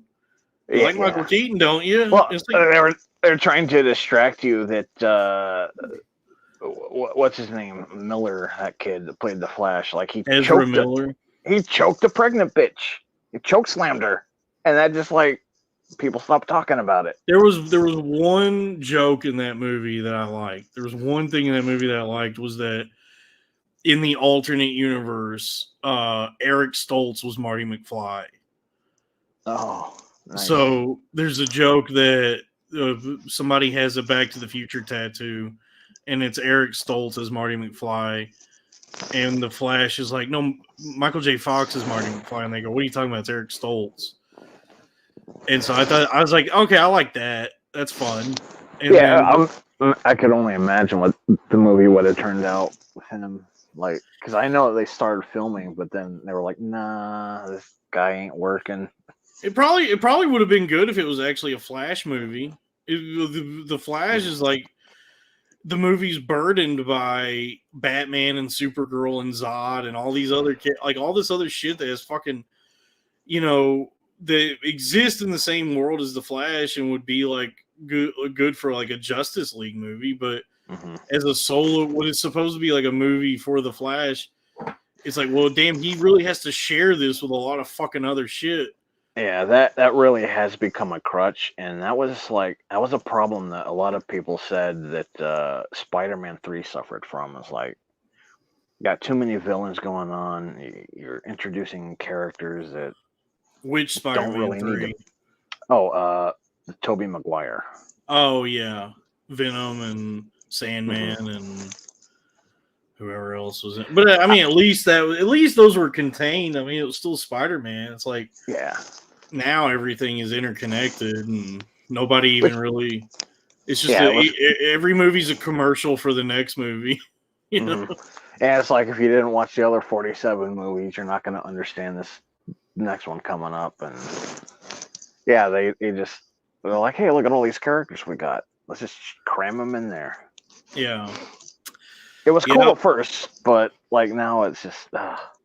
But I mean, it was bound to happen that all of this would start to deteriorate and degrade. I mean, this has happened in Hollywood tons of times where like there will be this big phenomenon of like some genre or something just takes off and it's all anyone gives a shit about for a while, and then they make so much of it that eventually it all starts to suck, and then people lose interest, and it dies, and then Yeah, I think shit, it was a long time ago, but I think it was Steven Spielberg maybe was saying that it's like, yeah, these superhero movies are gonna go away just like the westerns did. And yeah, westerns is like the big one that I think about, where like there was a time when everybody wanted a piece, everybody was doing westerns, and then I mean, people got spaghetti westerns, man, they just film them in like a couple weeks, and you had a new movie. yeah. You know what would be tight if they got to bring back disaster movies. No, That'd be tight. yeah.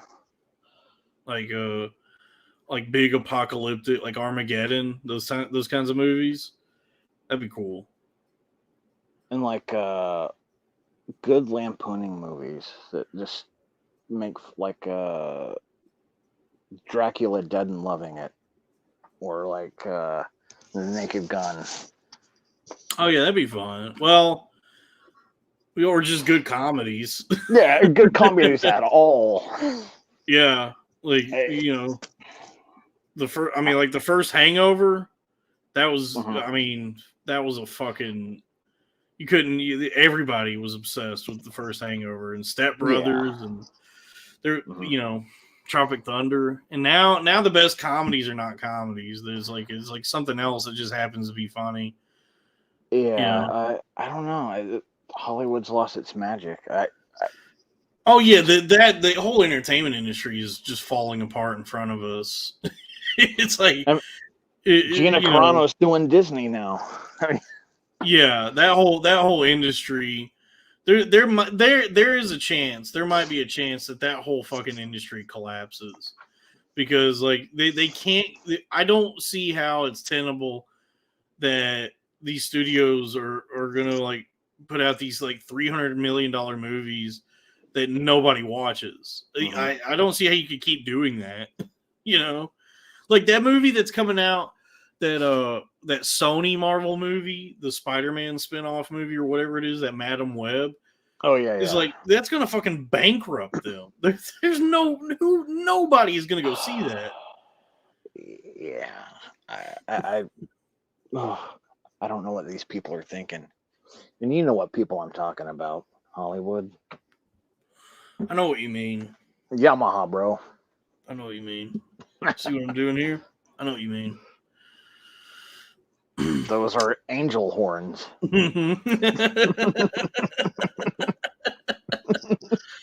Yeah. Yeah. Well, and also they've like the market has dictated. The market has like dictated decisions in a way where they've done away with smaller, more artistic visions. So where those kind of go to now are these like smaller studios like A24 and Neon, Magnet. Yeah, they got good shit. Yeah, they have good. Yeah, they have great shit, but they don't have like they don't have budgets or anything, and they don't really do like big wide releases. And those movies kind of thrive on streaming mostly. That's where a lot of people see that. And then like the actual studios are really only making blockbusters. Every movie, they're trying to make every movie a tent pole, and it's like, well, that's not how you put a tent together. You can't have just poles. You got to have Yeah, they want a franchise immediately, and it's like, why don't you just put out a movie that's good and people might like, and then go from there? But they want to set everything up first, and then the movie flops, and they're like, well, we invested all this money, we got to keep going anyway, and then. Yeah, I respect what Apple did. Apple sunk a ton of fucking money into Killers of the Flower Moon, and I think they knew that they were going to lose that in the theatrical release. But I think it's like a pedigree thing where it's like, well, we got a Scorsese movie that's an Apple Studios movie, and when this hits like the home video market is where we're gonna like really make our money back on this. Because I think to look that up because I'm not sure. Yeah, I don't think that movie even came close to like breaking even. I don't think they made their money back on that one. I think it was Apple Studios wanted a Scorsese movie, and so they got one. And I haven't seen it yet, but everybody says it's good. He's never made a bad movie. Yeah, I mean, was he the one that did that Netflix one that had Joe Pesci and The Irishman? Yeah, Irishman. That's a good movie. The CGI was so weird and like. Oh yeah, the de-aging stuff was distracting. It was so distracting. I got like a half hour in. I'm like, I'll come back to it. Al Pacino's performance as Jimmy Hoffa is not only like really engaging and like just draws you in. It's fucking hilarious. He's so funny as Jimmy Hoffa in that movie. Really? Yes. I'll have to check that out. There's a scene where he's upset at his team because the microscope is on him and he's getting grilled by the country is looking at Jimmy Hoffa, and he's like scolding his like crew of people. And I think Pacino is like forgetting his lines as he's filming this because he's like, he just is like hunched over a desk and he's like, "You fucking fuck," and it's so funny, dude. Yeah, that's a good. I like that movie. It is a long movie. It's very very long, but I mean, Scorsese's great at making long movies feel not as long. Where's Robbie when you need him to do a Pacino impression? Oh, it's me, Robbie Goodwin. That was pretty goddamn good. Oh, I still don't have a job, but I'm on another first-class flight to Sacramento. Now I'm Robin Williams. Oh, it's me, Robin Williams. We don't need him. Yeah. Oh, look at me, I'm Adam Sandler. Blah, blah. That Dude, he sent me. Have you seen what Stephen A. Smith is doing now? Stephen A. Smith, for those that don't know, the sports commentator. Yeah. He does some show, like daily show or some broadcast he does that I guess is a sports show, but people will tweet. He'll post a tweet in the morning and be like, "Hey, shoot your questions here in the comments for when I record the show." And people will ask him like just these inane questions. And there was one today that Robbie sent me where it was like, "Who do you think would win in an eating contest, Homer Simpson or Peter Griffin?" And he's like, "It's Peter Griffin. It's Peter Griffin all day. Look at him. He's bigger than Homer. He's fatter than Homer.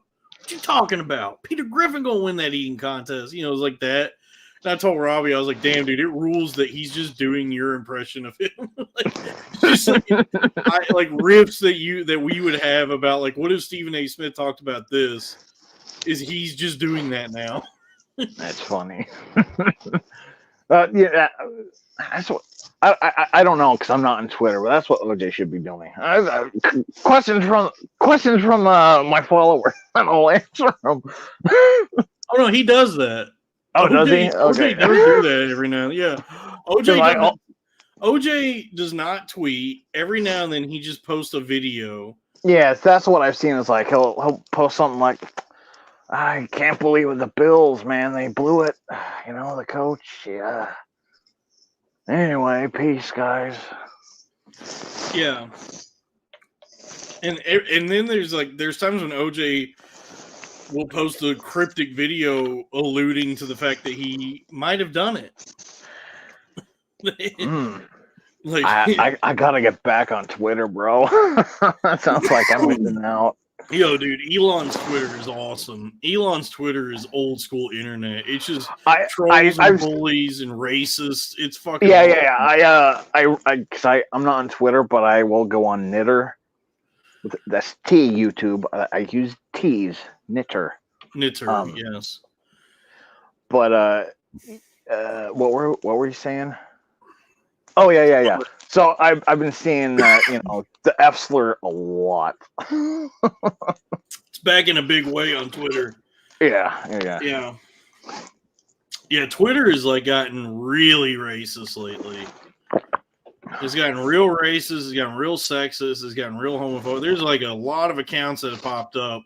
They gotten big followings that are just talking about like, this is a violent people, savages. They can't be trusted. Look at them in the Apple store, getting their paws all over the iPhones. And then it'll be like 100,000 likes, and they got like 80,000 followers. It's like, I can only imagine what it was like during the whole tunnel controversy. It was a fun time, dude. We were all having a good time with that one. I think because that was where everybody got to come together and just like really, really like, open the release valve. Well, and because like I saw a tweet from a dude like a while back, and then where it was like, I hear Yiddish underneath my house, and I'm on the bottom floor. Yes. With no basement. Then like a couple of weeks later, that comes out and is like, I think you guys owe me an apology. Yeah, and I think for here's the thing. Like, I don't know who all is in here now or who might see this, but I think a lot of people's perception or relationship with the Hasidic people is either they don't really know what they are. They've never seen one in real life. They've never interacted with them. They just know that they kind of exist. And then there's the people who live in a city where there's a Hasidic population. And if you're not Hasidic and live and have to like interact with them in a city, you hate them. There's not a single person I've met who is not Hasidic that likes Hasidic people. Is like across the board the most reviled group of people on the planet. There's not like even if you're a proud Semite who would never say an unkind word about Jewish people, but if you're not Hasidic, you hate Hasidic people. They will make anybody anti-Semitic because they are such just the meanest, rudest, most entitled fucking titty baby. Just, dude, it's crazy how much they suck. Mm-hmm. They suck so much, and so anybody who's ever had to deal with these fucking people that saw the video come out, it was like, all right, finally we get to really tee off now. Like dude, I've been waiting for this. That was not their best PR day. But it's all bad PR for those people. Dude, I can't begin to tell you how much they fucking suck. Well, I just mean like Jews in general. Like they're like, guys, you're making us look bad. Yeah, but it's even then like a lot of Jews like distance themselves from those people because here's the thing: like Hasidic people are not like. That's not like Judaism necessarily, like old Judaism. It doesn't go back thousands of years. It's a more recent sect of Judaism. So it's more like a cult. Like more than anything, like Hasidics is more like a fucking like weird, like some blend of Amish and Judaism that's also just kind of a cult, because it's only like a few hundred years old, I think.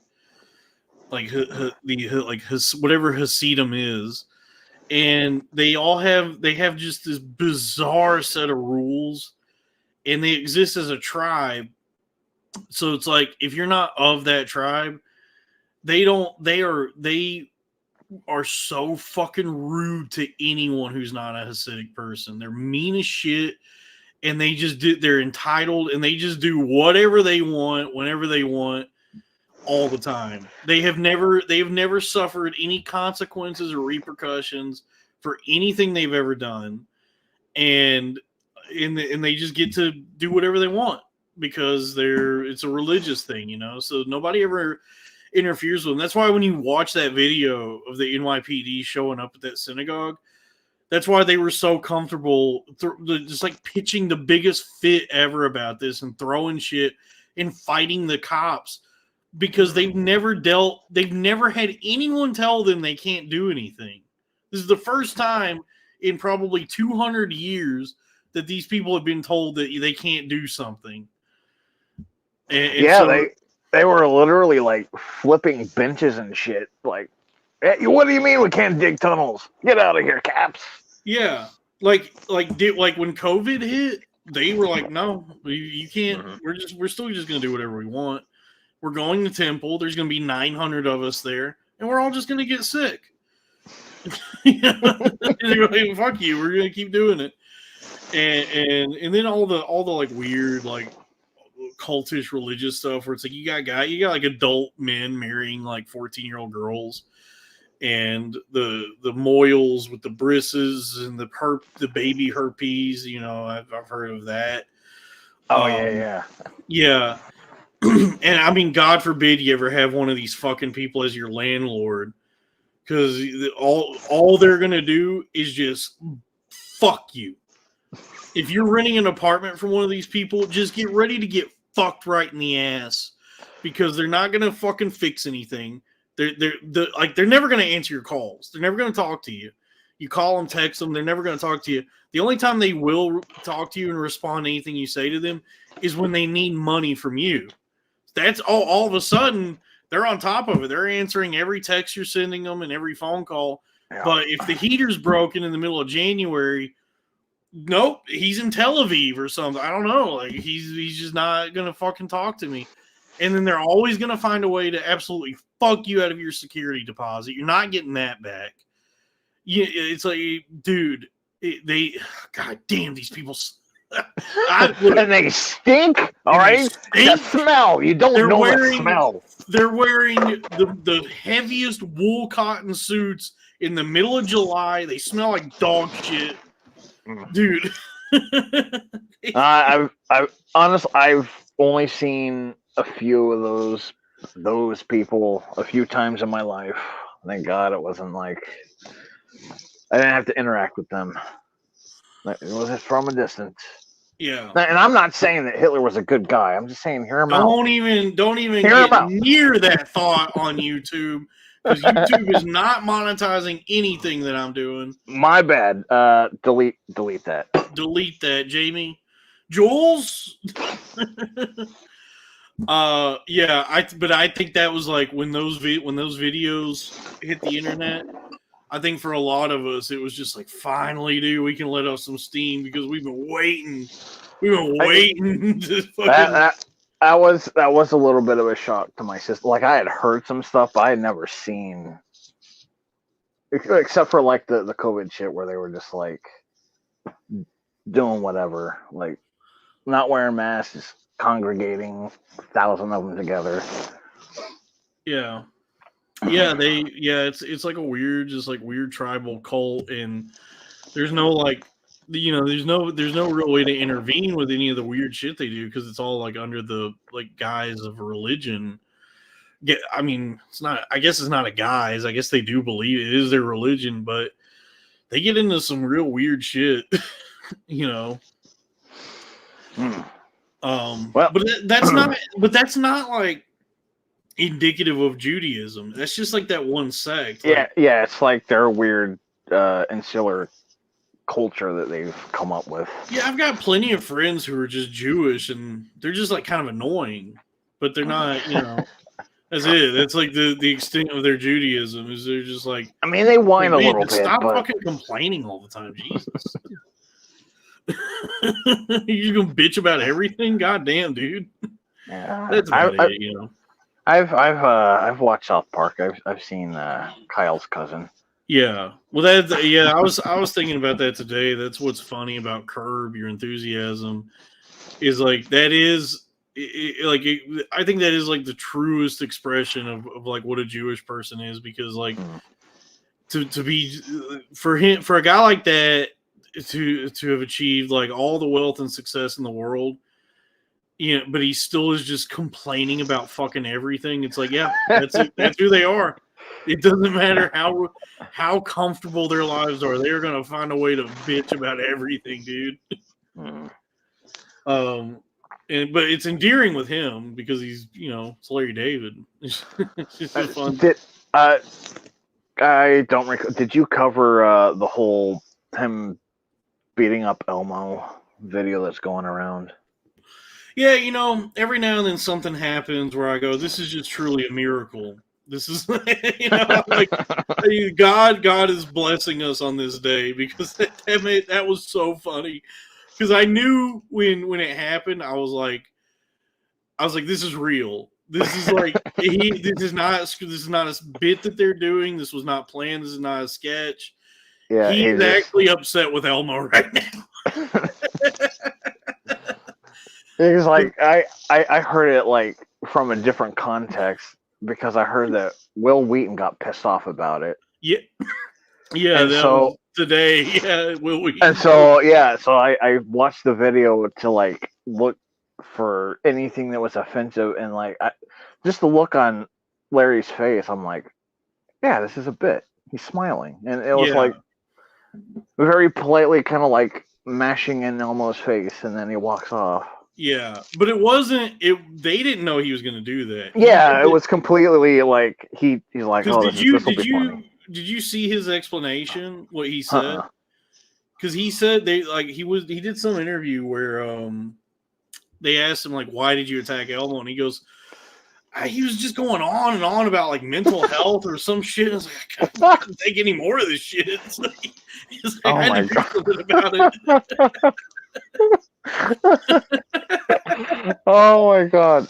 See, these people are funny, you know. Yeah, Larry. It's funny. He is just that guy. Like whatever you like watching Curb, it's like not too far off from who he really is. From what I've like, people I know who've met him have told me like it's weird when you're like in a room with him and talking to him, because it feels like you're in an episode of the show. They're like, right. he is still that same guy. Yeah, I believe it. Yeah. Yeah, I would love to meet him. I'd love to just hear him complain in person. That'd be you know, that'd be like getting to see like Led Zeppelin live or something. You know what I mean? Just getting to see, just getting to go to a restaurant with Larry David and the waiter forgets something. You know, that would be like, oh, you know, that's like getting to see Hendrix play a solo. Yeah. Or at least tune his guitar.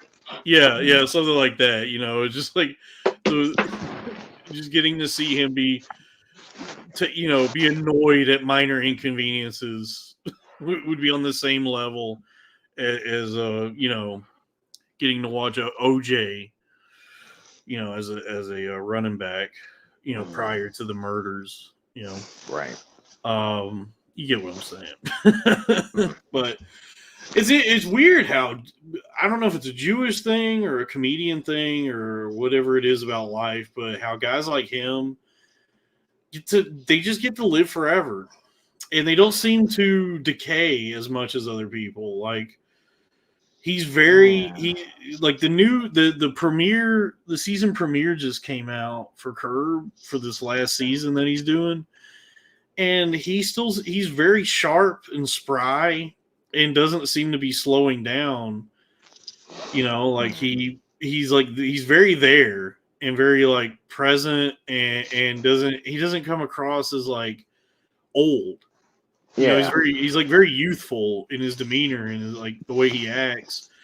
He's just like physically an old man, but otherwise it's like, I guess he's just never gonna like die. I don't know.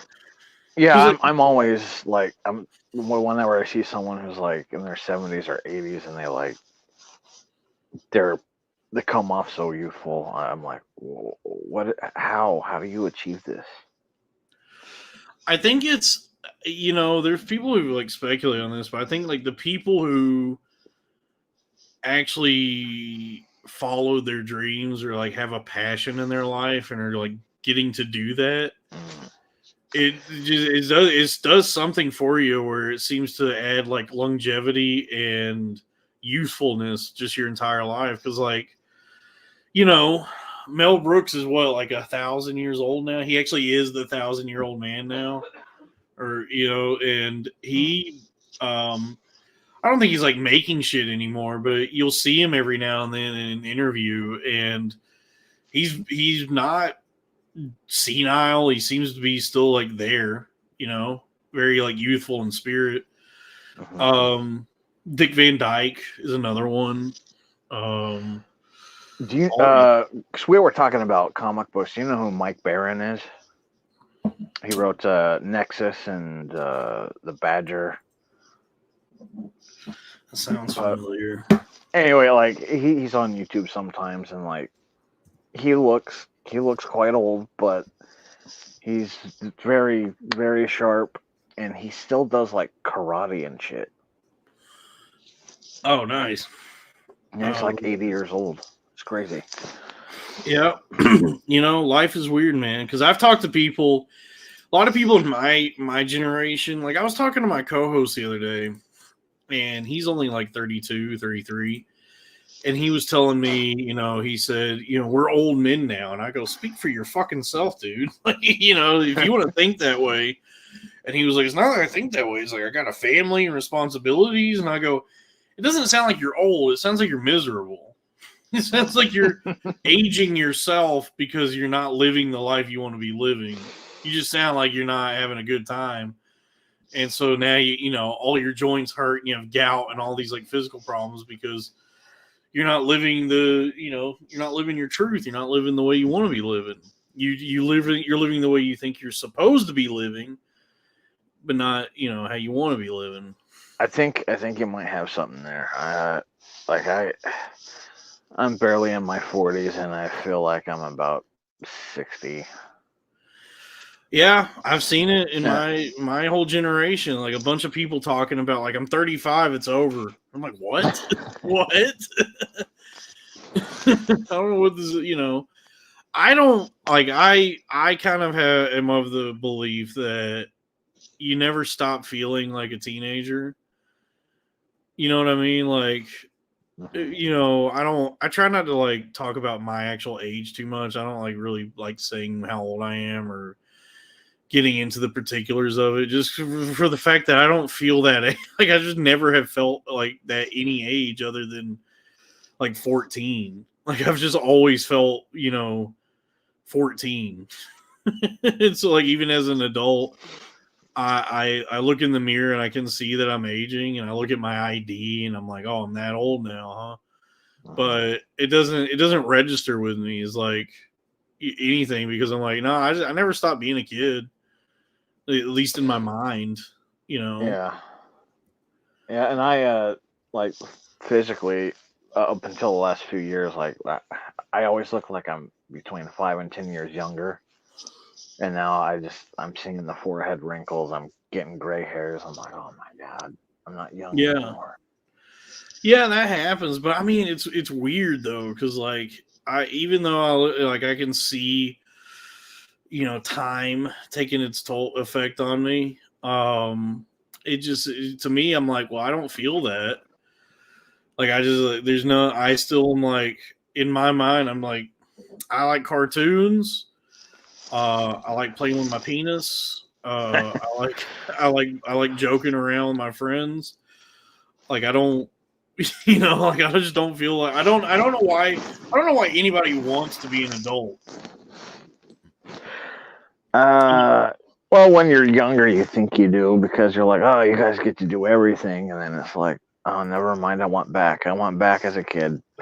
Yeah, I don't know why anybody like has any sort of a romanticism for adulthood. And like you talk about people and they're like, a man is has to do this. I do this. I suffer for this, and it's like, why? I mean, why do you want to be this? Just be, Just have a good ass time forever. As I don't know. Like when I talk to him, like my buddy, my co-host, and he always wants to remind me, like, well, I got responsibilities, I got a mortgage, I got a family, and all this. I'm like, a lot of people have those things. I don't know why, you keep harping on this and like making this such an issue. You know what I mean? Like I don't know. I'm trying to take. Everyone I know has kids and shit, so like I never talk to them. Yeah, I don't want to bother you. You got a family, and yeah, but the people who like romanticize responsibility and suffering and doing things you don't want to do but you have to do and just being miserable. I'm like, you don't have to live that way. you could do, hey, you obviously take care of your responsibilities, but you could also like just have a good ass time as well. And stay youthful for as long as you want. Just also be sure that you're taking care of what needs to be taken care of. I have not taken care of what needs to be taken care of. I'm also wildly irresponsible. Yeah, me too. Like if I was taking care of what needs to be taken care of, I wouldn't be 100 pounds overweight. Yeah, I guess that's like the drawback of like living like a kid forever is. Yeah. Would you say you ate a bunch of ice cream earlier with bananas? Yeah, and then I had big shit. Yeah. Yeah, but I was like, shit, this is missing sprinkles. Oh well. Yeah, because I remember like when I first got out on my own in college, it was like, it was like when Squidward ate too many Krabby Patties. It was like my response to having unfettered access to just whatever I want all the time. Yeah. Because like there would be times that I would just like go to the grocery store and buy an entire cake and just like try and eat it in one sitting. Or I'm like just sitting there like, I'm gonna eat this entire birthday cake. and then like half an hour later I'm like, I really regret eating that entire birthday cake. I should not have done that. Yeah, I think around 10, 11, 12 years old, somewhere around there, I made like a tombstone pizza. And I'm like, I'm just going to eat this one by myself. And I did. I didn't regret it. Like everything worked out fine. I just got really fat. Yeah. That'll happen. I'm fat as shit now. Yeah. I'll lose it. I'll bounce back. I'm waiting for it to get a little bit warmer. Yeah, it's gotta get warm. It's gotta get warmer. Yeah, exactly. I was waiting for New Year's. Well, they'll start New Year's and new me. Yeah. What did Podcastables say? Unless you're rich, 13 and 24 is the best and most carefree time of your life. Maybe. No, it wasn't really for me. I haven't had a best and carefree time yet. I've mostly just lived in just being irresponsible and an idiot and doing things that are like ruining my life. And so I'm thinking, 35 until death will be the best. And, that's where I'm really going to thrive. And I'm only 17 right now. So, damn. Yeah. So,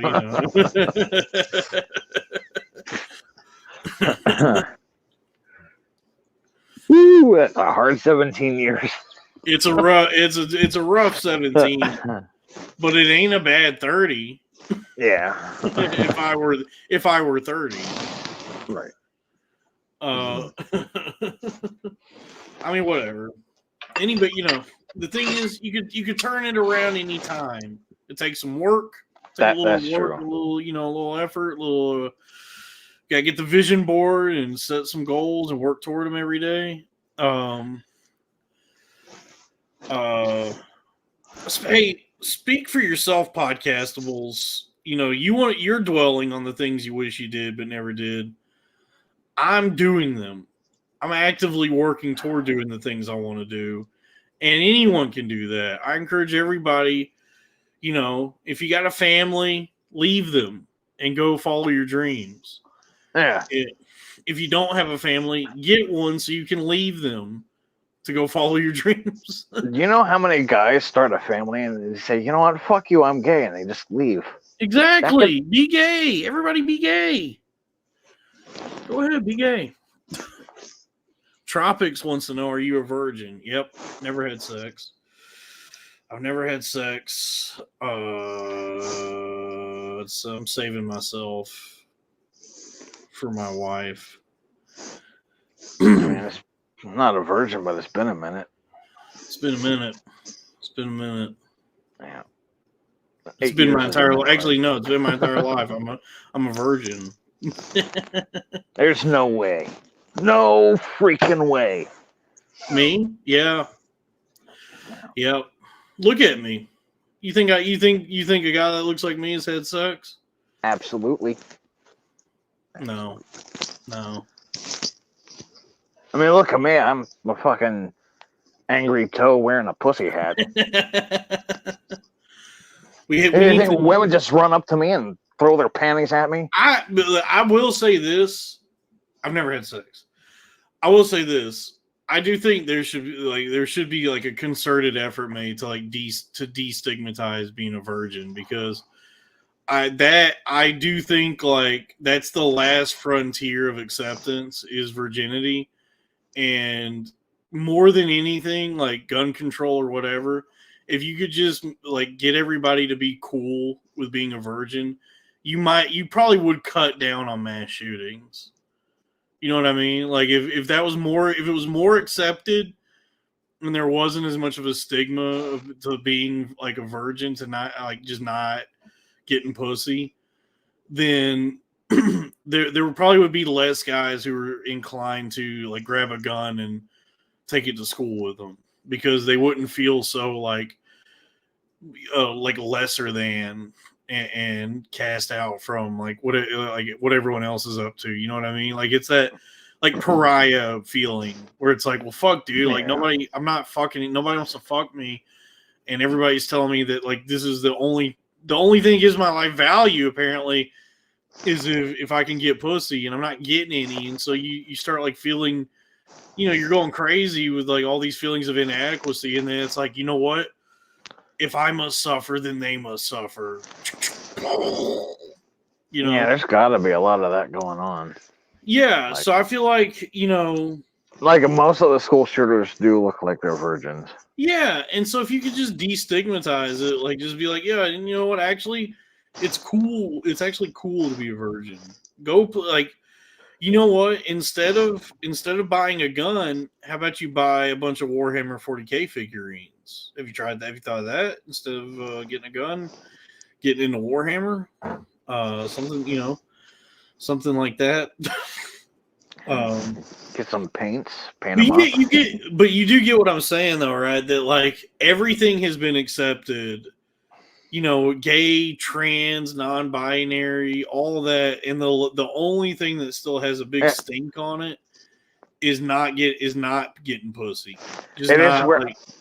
But for me, like, I grew up religious, so it was like, in a really weird way, it was like a badge of honor. That's right. I haven't had sex. I've avoided getting AIDS. You losers. Yeah. Tropics, just leave the chat. Get the fuck on out of here, then.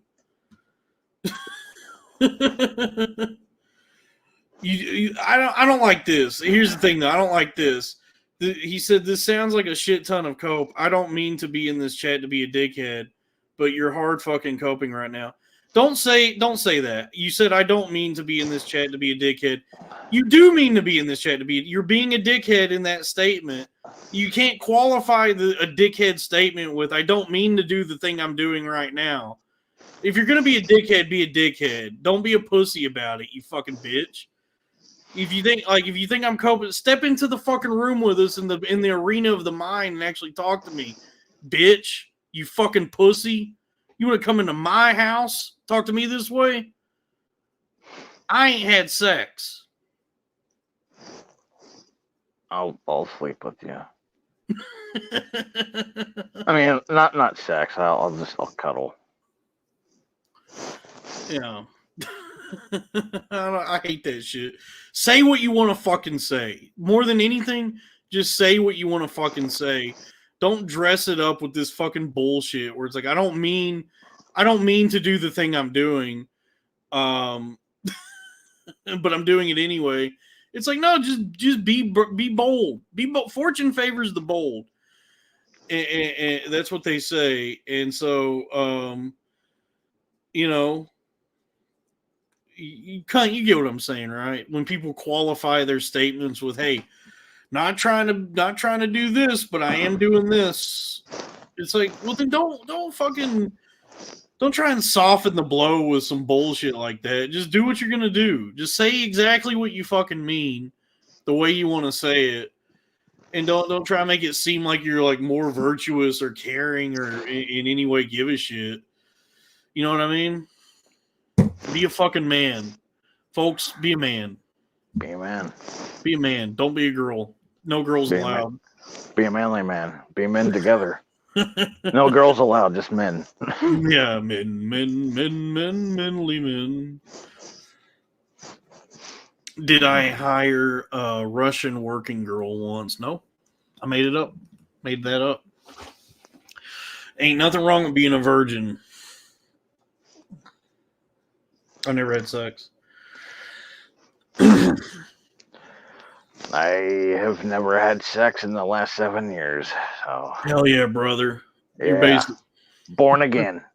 Like them whores that fuck all the black dudes in there. Like, you know what? I'm saving myself for marriage now. yeah. What does tropics mean? What does coping even mean? I don't even know. What does the word mean? Something you tell yourself to, that way you don't have like an emotional meltdown over it. I don't know. It's like something you tell yourself to make yourself feel better. Right. Well, who doesn't do that? Are there people that don't do that? Guys that get pussy. I don't Yeah, know. but they probably do it like with other things in their life, maybe. Who doesn't cope? Who's out there not coping? Doesn't everybody cope? I would wager a lot of these people use pussy as a coping mechanism. Yeah, isn't everybody coping? Who's not coping? I cope, you cope, we all cope. Who's not coping?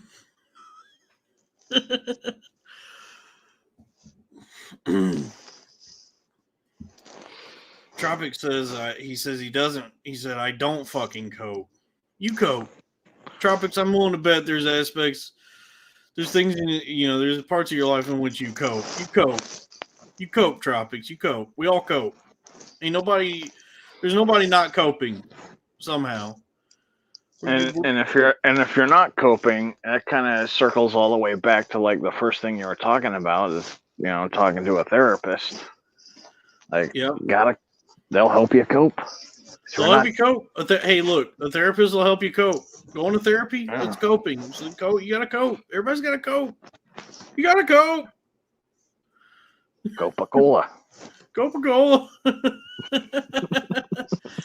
I wonder if anybody, when this is over, is going to watch this far into it to where it's finally interesting. We finally got to something interesting. Someone in the chat finally was like, "Hey, I got a bone to pick with you guys." Yeah, spike this up. Okay, what is Tropic saying now? He said, "Nope. Cope. Nope on cope." He said, "Nope. When I have an issue, I deal with that shit. Good example was fat as shit. Now I've lost a weight. Sorry, my grammar isn't too good. Yeah. Hey, here's something. How about you cope with your fucking your English? I don't even. My grammar ain't good either. I can't talk. Yeah. So." You're saying when you have an issue, you deal with that shit. That's coping. You're coping. You're coping. Tropics, you cope. Don't try and tell me you don't cope. Don't cope. Everybody copes. Everybody copes in their own way. Yeah. I I mean, cope. technically everyone does cope in their own way. Everybody copes in their own way. We're all cope. Who is out there not telling themselves something to make themselves feel better? Who's not doing that? Why wouldn't you do that? Why wouldn't you construct a narrative in your mind that may or may not be real, but that ultimately exists just to make yourself feel better? Yeah. No harm in that. Who's not doing that? I mean, what's the percentage of religious people? I mean, people cope about, no offense to people who are religious who are listening, but like people cope about God existing. That's the big chunk of people right there. Coping. Yeah, what is he saying? Coping is instead of dealing with a problem, you decide. Yeah, you don't even know how to you don't know how to write. You decide to put it off and watch a TV for 6 hours. I mean, is that coping? I don't think that's the textbook definition. I don't think that's coping. I think that's just like addiction. procrastinating or just putting away, not dealing with your issues. But that's not coping.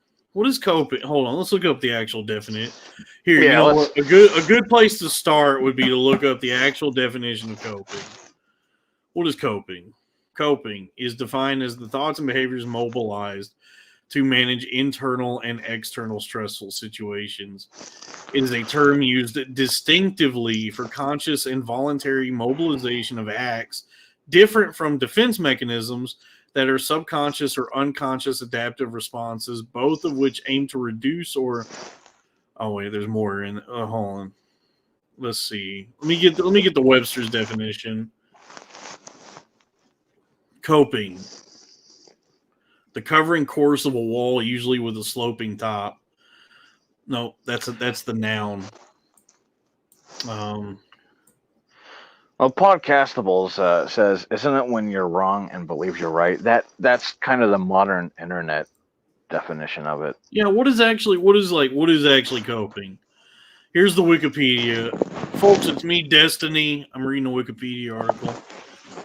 Coping refers to conscious strategies used to reduce unpleasant emotions. Coping strategies can be cognitions or behaviors and can be individual or social. To cope is to deal with and overcome struggles and difficulties in life. Well, then hold on. This is like Tropics doesn't even realize that he his defense of saying that he's not coping.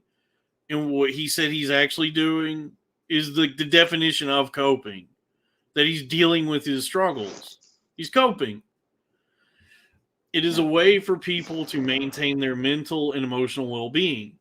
Everybody has ways of handling difficult events that occur in life, and that is what it means to cope.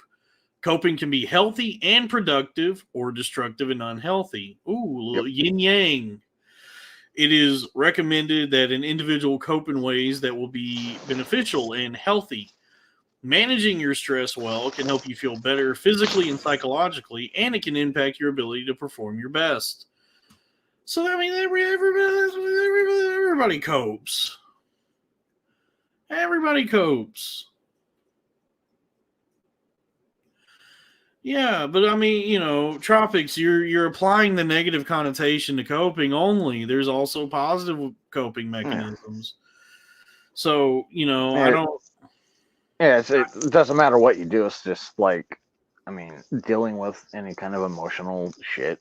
It's whatever you do to deal with it, whether it's positive or negative. And back to my original point, that if you tell if a bunch of dudes are being told that Tropics, you're way too aggressive. Yeah, but pussies don't fucking cope, right? That's your fucking problem. Look, don't come in here and talk this way. I'm cordial. I'm open and inviting to everyone that wants to be a part of this show. If you want to talk this way, how about you go ahead and hit us with a super chat? Throw a little money in the chat. Otherwise, shut your bitch mouth before I come over to your house and fuck your mother in the ass. How do you like that, Yeah. Tropics? How are you gonna cope with that? How you gonna cope with me fucking your mom in the ass, Tropics? You're gonna, what coping strategies are you gonna use when I fuck your mom in the ass? What do you think of that? Anyway, honestly, like my original point was just honestly, I just think it would be more beneficial for everyone if just people felt better about themselves. I think that was like what I was Tropics, you asshole. I think that was like originally what I was trying to get at was just like you probably wouldn't have these people with these like propensities for violence and destruction if there was like a more accepting and inclusive like society in which they existed, that where there weren't stigmas on behaviors or who they are, you know what I mean. But I also think that Tropics is taking all of that too literally. It's just, I mean, this is like a podcast. We're just kind of like thinking out loud. Yeah, I mean, I don't know. Trying to be interesting for people listening. Yeah, because like the term incel is like an insult that people throw at you, right? Like you're an incel. Yeah. But I mean, what is the actual word? Is involuntary celibate. So I mean, there are guys out there. Hey, I might be one of them. I think I'm. Oh, go ahead. Sorry. Certainly would like to get some pussy, but due to a number of reasons, just can't make it happen right now. So I mean, by definition, I suppose by that definition, I would be an incel, but I don't possess the same markers and characteristics of what one would think of as an incel. I don't harbor any resentment toward women. I'm not spiteful or hateful or violent in any way. You know what I mean? Like I just, it's just a time in my life I'm not really getting any pussy. And is that a bad thing? How do I cope with this? Masturbation. Yeah, I'm jacking off. Hey, you know what? I'll tell you what. There ain't a man in here who ain't coped that way. I mean, we've all coped. We've all coped a time or two. If that's coping, we've coped. Nuh-uh, Jesus never did that. And look what happened to him. They killed him.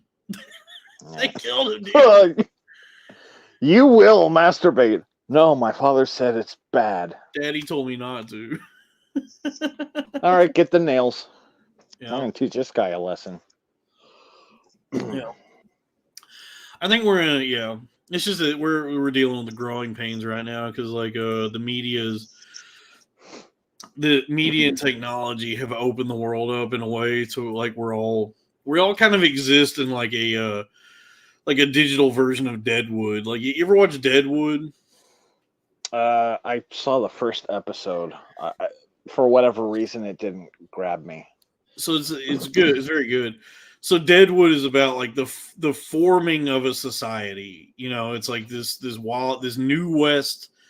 America's expanding, and there's this new settlement where people are establishing a society, and everything is fresh and new, and they're not even part of America yet necessarily.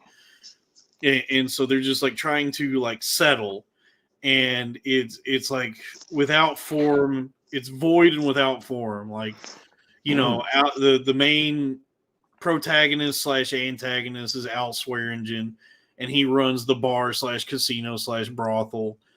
And then there's the other guy who runs the exact same business. His competition, what's that guy? What's that character's name? The Powers Booth character, Cy something.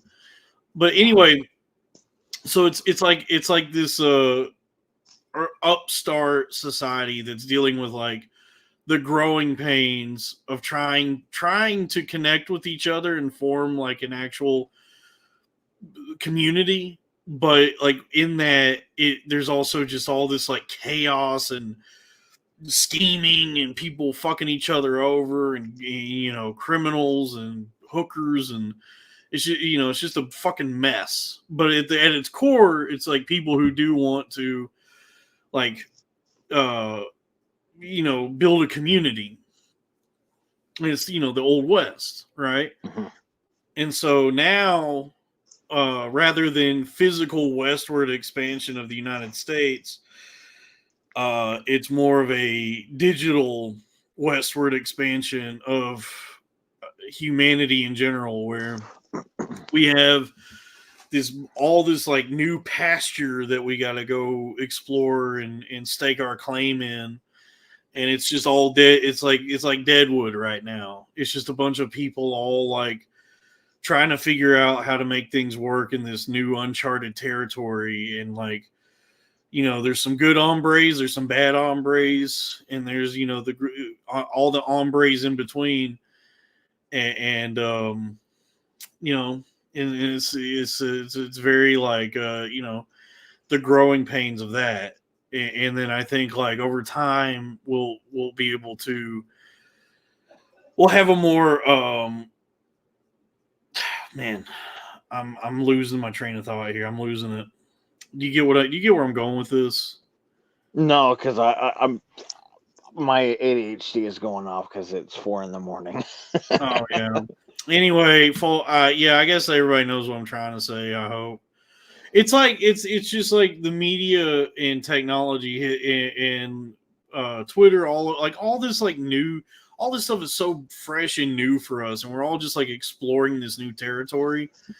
But it exists like in cyberspace, so it's just like you're just like sitting on the toilet and you're like scrolling.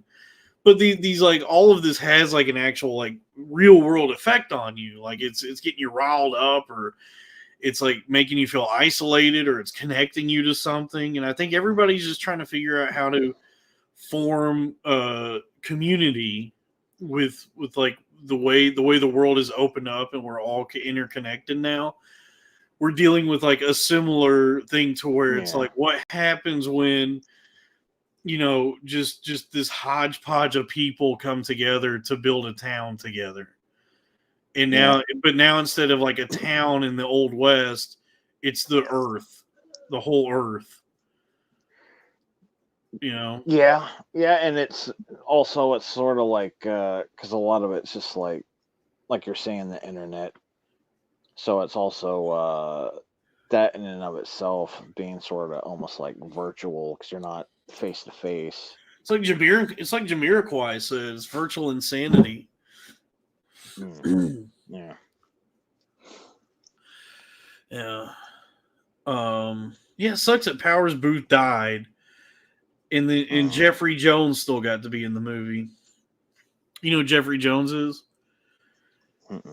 He was the dad in Beetlejuice. He was the principal in Ferris Bueller's Day Off. Oh, okay. Yeah, he's a pedophile. He he got convicted for I think he had illicit materials or something like that, and he did time for it. I don't think I knew that. Yeah, I knew about the Seventh Heaven dad with like showing his wiener to little girls or something.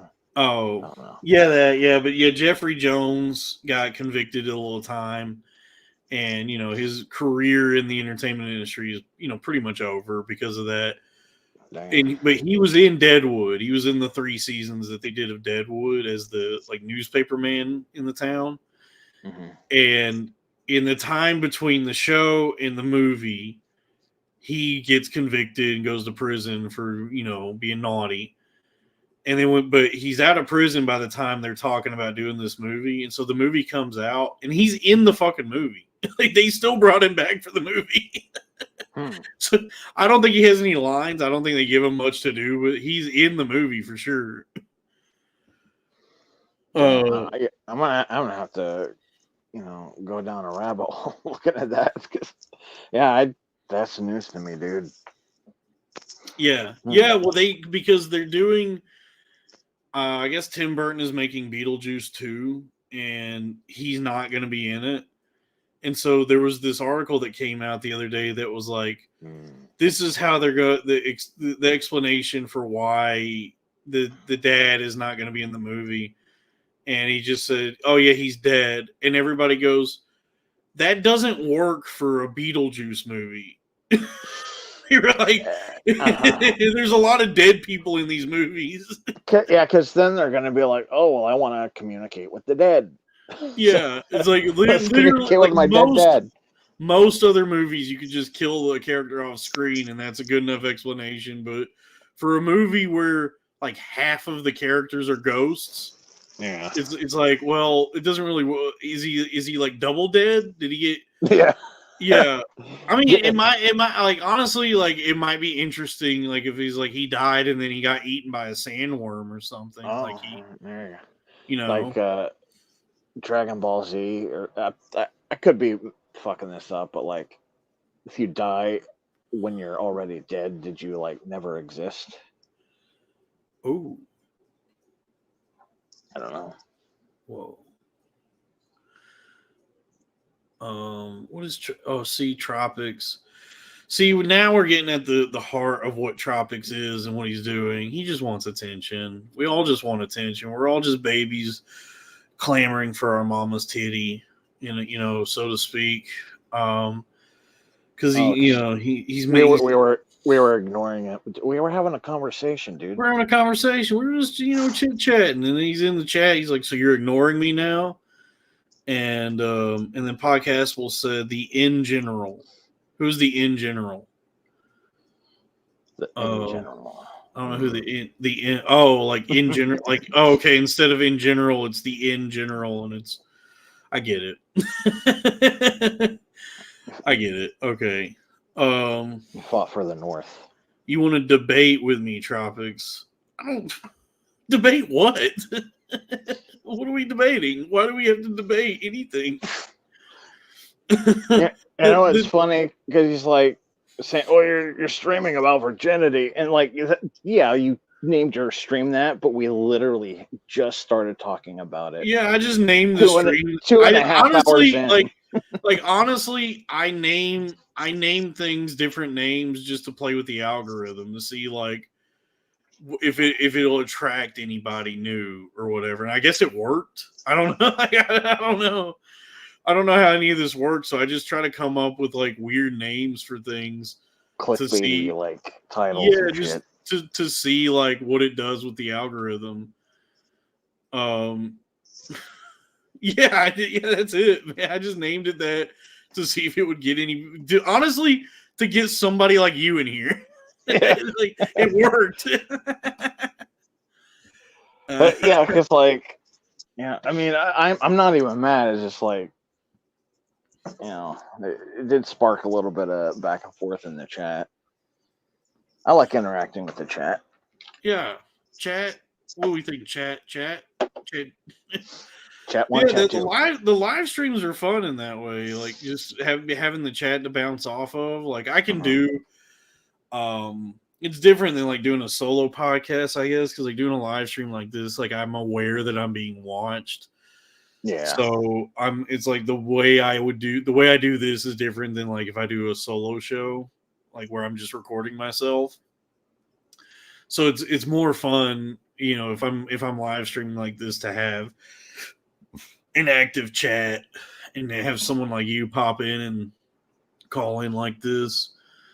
What is Tropic saying? I just a dude on self-improvement who is younger than you and so much farther than you in life. Well, I'm farther than you in spelling and grammar and words and English.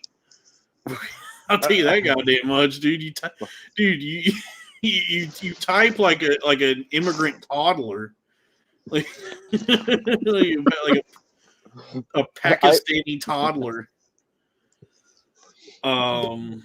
What's the next music review podcast? We'll ask. I got to bring that back. Yeah, I have not done a Caucasian critic in quite some time. I got to bring it back. Yeah. I was saying about that the other day. I was like, wait a minute. Where did those go? Yeah. Well, they're kind of like weird to do because look, I'm not going to give away the magic on those, but it takes me a little while to do them. But I mean, yeah, they are fun, and I've had some, dude, like that one I did for that Wu-Tang song, Cream. It's so funny how well that works. like to do something like that for like that kind of song, and just have like 100 different people in the comments like, this white boy ain't never heard this. He really just now hearing this song. You know what I mean? Yeah, yeah. I'm like, Well, yeah, and I think that's how a lot of people get clicks is they're like popular songs and they're like, oh yeah, my reaction to this yeah. classic hit from the 1980s. Shut up. Don't give it away. Don't give it away. Don't give away the game. No, I'm talking about other people. Like I know. other, Well, yeah, obviously. Oh, well, you expect me to believe that there's anybody of any age who hasn't heard like, you know, like Enter Sandman or something like that. Like, you know what I Yeah. mean? Like, Mhm. you haven't heard the biggest hits that have been on the radio for the last 30 years. You see, like, you know, like I saw one the other day where it was like two black guys and they're like 20s or 30s, and it's like, first time listening to Hotel California. I'm like, okay, sure, man, sure. Yeah. I'm sure this is entertaining, and this is definitely the first time you've ever heard this song. Or like you know, a chick in her mid to late 30s. Oh, I've never heard Michael Jackson. Okay. Yeah. I don't know why Tropics in the chat is so aggressive. Like he's already explained it. He's better than us. He started it. Like He's came in he's with figured this out thing. life.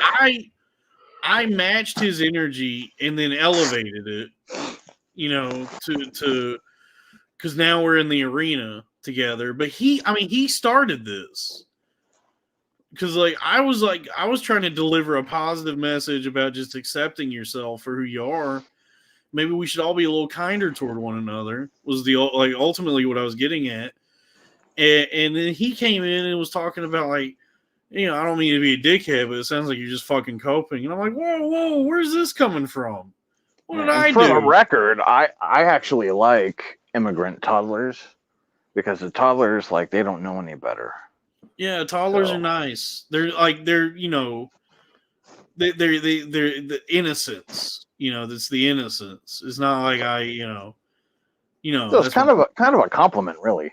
Yeah. I'm saying, but I'm saying he's as stupid as one. Oh. That's what I was trying to get at. Okay. He's as dumb as a Pakistani toddler. Yeah, I was not getting that. He does not have the youthful, joyful innocence of a new child into this world with a life of boundless freedom and opportunity ahead of him. I don't know if that exists for a Pakistani toddler, to be honest with you, but you know, maybe one who just immigrated to America. Yes. Have I heard Red Bar's rap album? I've heard the DuckTales thing. Yes, I have heard that.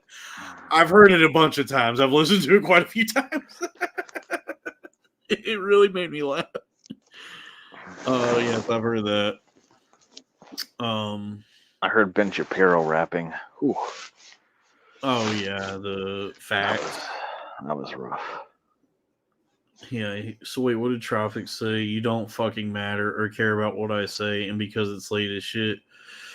Sounds like, oh Harry, you know what that sentence sounds like to me? Cope. Sounds like he's coping. You are coping and seething. Sounds like he's coping a little bit there. Hey, Tropics, how about you cope these nuts?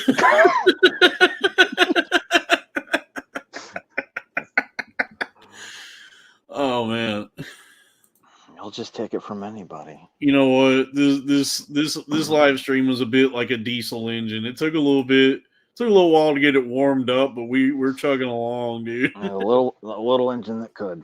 Yeah, it's like a two-stroke lawnmower, dude. We had to mix the gas and the oil and get this bitch primed, but we're cutting grass now. Yeah, we just need a little bit of Tropics Thunder. I don't know, Podcastables, I don't know why I care so much. I don't know why people get on the internet and rile themselves up this way. Dude, that's the infinite mystery of like that guy Jake Flores. I'm like, dude, if you're not having fun with this shit, get off. Like, get off of this fucking website, dude.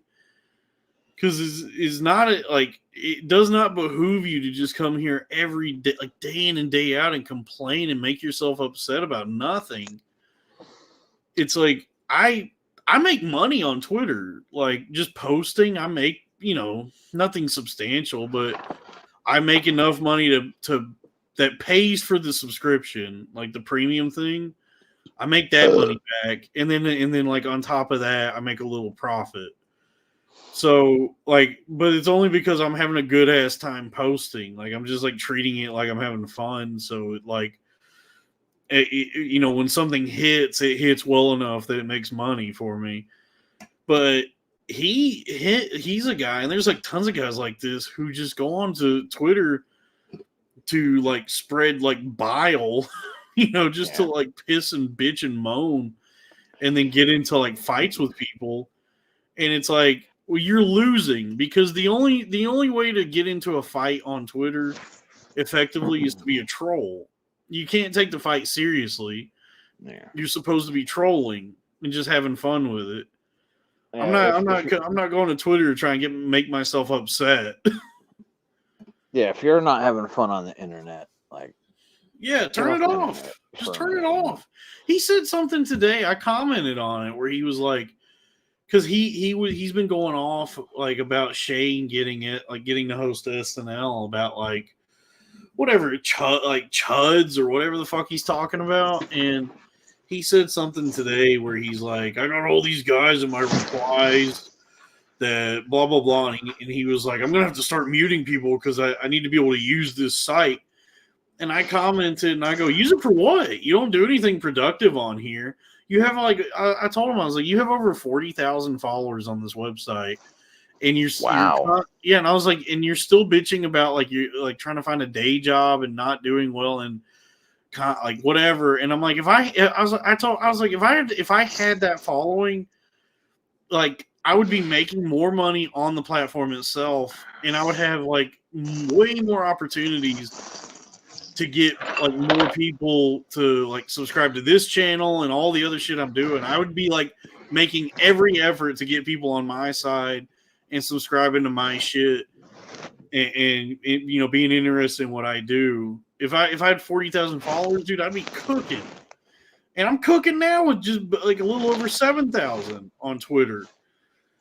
But he's so concerned with ideology. Like, there's people who are so wrapped up in their, like, whatever fucking, like, beliefs they have, their ideology, that they forget, like, oh, I'm supposed to have fun and make money.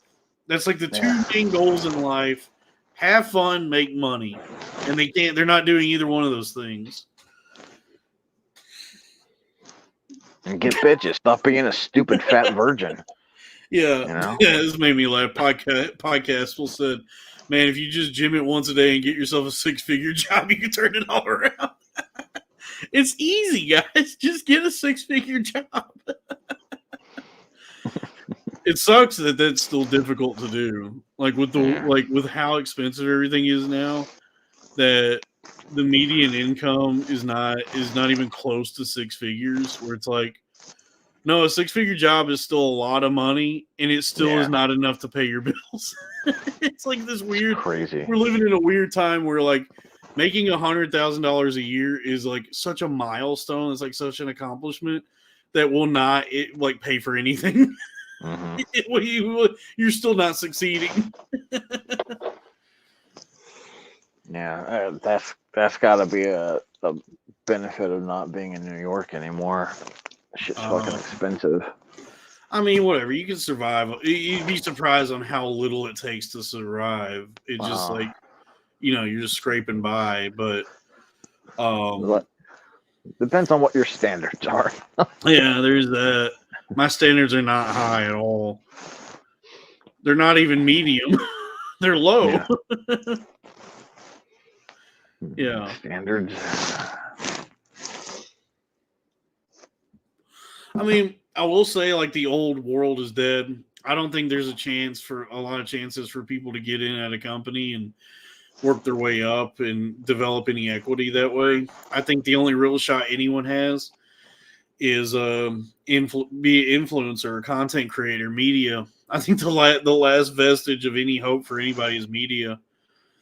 because everything else is like, you know, has the boot of a corporation on it now, where like they're not allowed. It seems like they're not allowing a lot of upward mobility at a lot of companies. They ain't paying shit, and they're firing everybody in favor of AI. Yeah. Well, and I was just at fucking Walmart. No check stands were open. I had to do my own shit at the self checkout while I Yeah. watched 7 different fucking workers there just talking to each other. Yeah. What's the incentive to do a good job at Walmart when there's no hope? They're gonna fire you no matter. Like, I mean, even if they don't fire you, they're not gonna give you enough hours for you to qualify for health insurance. Yep. And they're not paying you shit. So it's like it's just a job you get when your like back is against the wall. But the company itself makes it pretty fucking clear that they don't really like value you. Yeah. So they pay you shit. Yeah, what incentive do you like? Anytime I go to a Walmart and the service is shitty, I'm like, this checks out. I can't be mad about it. Yeah, well, that was the thing, is I had like a back and forth inside of my own head. Like, I was so furious that I had to do it because I just don't believe in checking out my own shit. But then I was like, it's not their fault. They didn't put the machines there. That came from higher up, and then they're sitting around talking because like their job sucks. They make nothing, and the managers were like, "Oh, we're gonna take you off of the check stands, and we're gonna have you watch the customers do your job." Yeah. Media, I mean, honestly, like, it's weird. Like, media does seem to be the new gold rush of like opportunity and any sort of like material wealth now, because look at all these like dipshit streamers who just are bold enough to do streams all the time. And you got guys like Aiden Ross and Kai Cenat and all these guys who seem like they're functionally retarded, and they're billionaires just because they stream like 10, 12, 14 hours a day. And I don't know what they do. Crack. That's what Crack Amico was talking to us about. He was like, I've been studying this shit. And he was telling me that like somebody like Kai Cenat, like his success is just from the fact that he just keeps streaming, and he has a very active chat. Like there'll be all like tons and tons of people in the chat just all talking to each other. And so Kai Cenat doesn't really have to do anything. The chat is just entertaining themselves. And then he'll like mention them every now and then and go, "So what do we think, chat? What y'all think in the chat?" And it's just, yeah. And so he just turned his bedroom into a money printing press. Nice.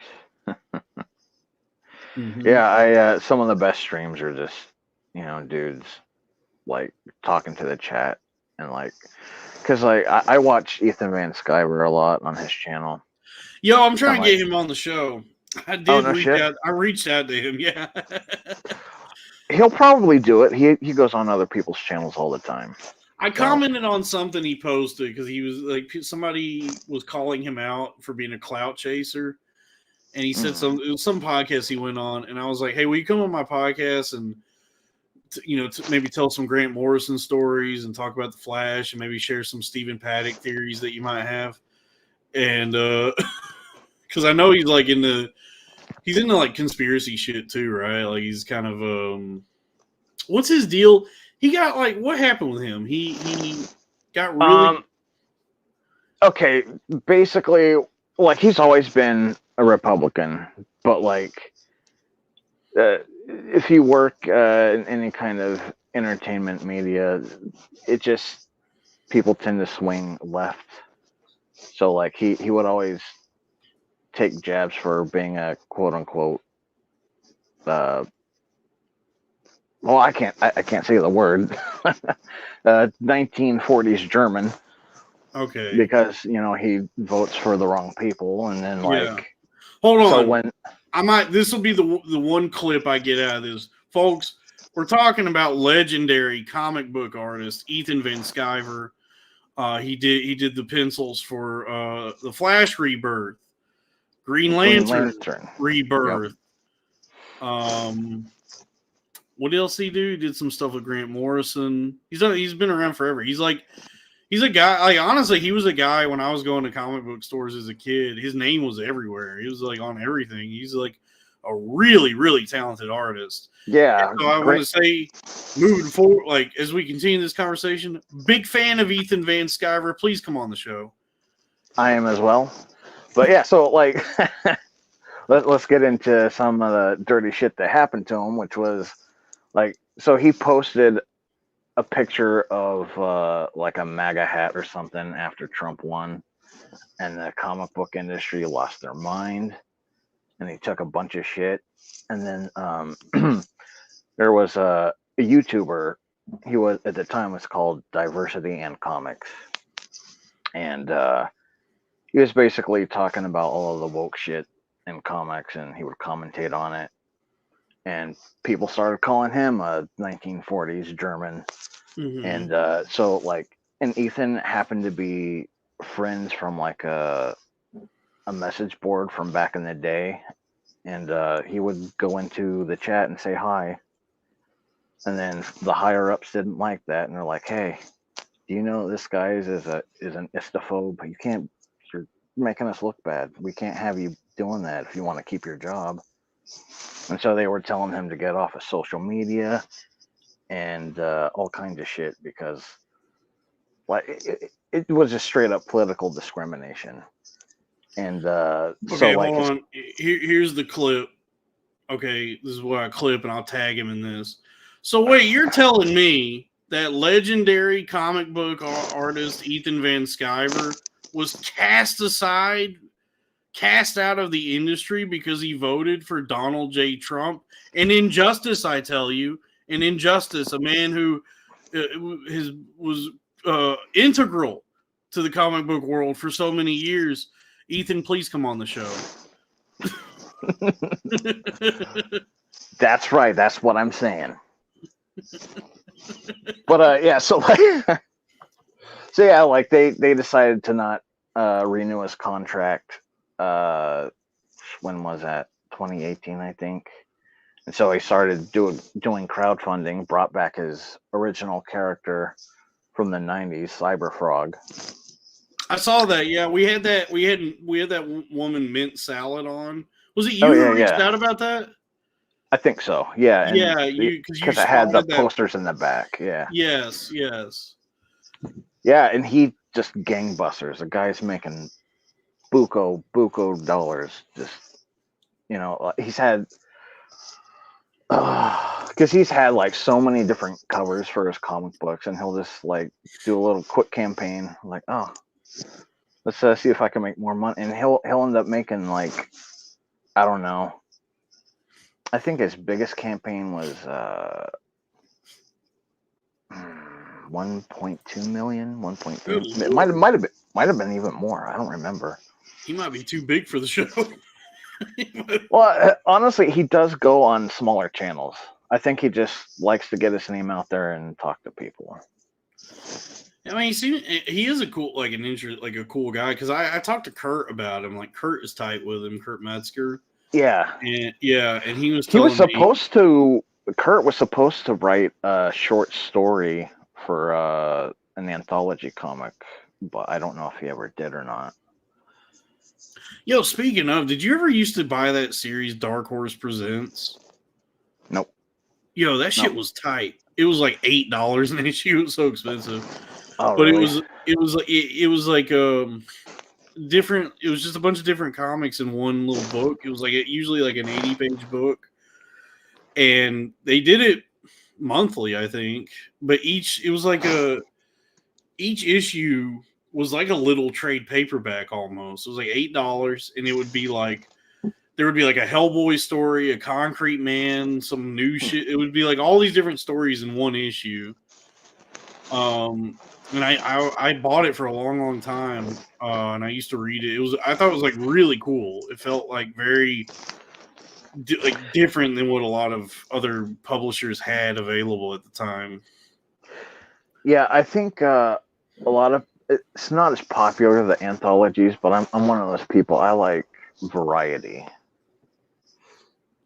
Yeah, I just thought it was cool that like it was this monthly anthology series where it would just be this collection of different stories, but every now and then they would also just have like a Hellboy story in there. Like Mike Mignola would show up and just do a Hellboy story for it. That's pretty cool. Yeah, it was pretty cool. Yeah, I might have to look some of that up. No, I wasn't really big into Dark Horse. Oh yeah.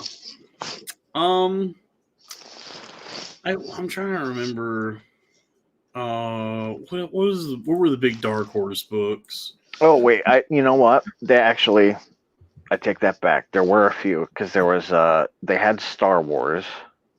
Yes. And now that's Marvel now. Yeah, and then they had Aliens and Predator, which also Sin City, Hellboy, yep, 300, Usagi Yojimbo. Never read that. Yeah, Dark Horse has some cool shit. They would always have like the goofy shit, like the weird team ups and stuff. The mask, yes. Oh yeah. Yeah. Doug Mankey. Yes. Yeah, it's a weird comic book. Nothing like the Jim Carrey movie, obviously. Yeah, that was a lot darker. Yeah, it was like he was like a violent serial killer and a rapist. Yeah. The mask did not turn him into a Tex Avery cartoon. It turned him into like Ted Bundy. Yeah. Yeah, I think they made a pretty good call when they did the movie where it's like, how about instead of a psycho, he just is a wacky cartoon character. Yeah, because they're like, oh, this comic book's popular, huh? It's meant for kids. Ooh, what's this? Well, let's cartoonishly put an exhaust pipe up or a muffler up someone's ass. That was the darkest the movie got. Yeah, it was when he Yeah. shows the mufflers up those mechanics' asses. Probably the funniest it got too. That shit Yeah. was hilarious. They used to do that. They used to like. Do they still do that? Where these studios will just find some like small like publication that's out, like because it was like that and like Men in Black. Mhm. There's like all these movies they used to just like they'd buy up, they'd option off these like properties that were maybe kind of popular but still kind of underground, and then turn them into like big blockbuster movies. Yeah, I mean they still do it. I mean nothing like superhero based, I guess. Well, I mean The Boys on The Boys. Amazon. I still say Preacher was better than The Boys. Like the comic book and the TV show. I'm kind of not really enjoying The Boys anymore, and I thought all 4 seasons of Preacher were tight. They were pretty tight. I heard mixed reviews about it. I wanted to watch it, but I don't know. I just I think all things considered, it was really well done, and they changed it. You know, they made it like a new story. It still follows all the beats of the book. Like the skeleton is still there of like what the story is, but they change it enough of it that it's its own thing. So it felt fresh to me. Like having read the comic book and watching the show is like enough was different that I was like, okay, I'm like week to week. I was like, I wonder what they're gonna do now. You know? Yeah. And they made Tulip. That was her name, right? Tulip O'Hare. Oh, I can't remember. You would think I would know what that last name. Black in the show. She's black. And she was very sexy in the show, though. That was a cute black lady. Hey, honestly, like you want to race swap a little bit. Just make him sexy. I'll tell you what, I'm pretty TO'd about this. That they're gonna replace Jack Sparrow with that one lady. Oh yeah, dude. I I've heard been that. fuming about this because I love Pirates of the Caribbean. I love Jack Sparrow, like my favorite thing of all time. How dare you? How dare you even try to make one of these movies without Jack Sparrow? Insanity, madness. Hey, I'm not going to disagree with that. Even though I've never seen a full movie of pirates, but Johnny Depp. Podcastables in the chat. You know what my beef with the Witcher show was, besides the fact that it sucked? In every fantasy thing you watch, Game of Thrones, Lord of the Rings, a lot of fantasy stuff, everybody just has like English accents pretty much. Like they're just like different regions of Great Britain are the accents in all these shows. You know what I mean? Like remember Game of Thrones? Like everybody just had like British accents and shit. Yeah.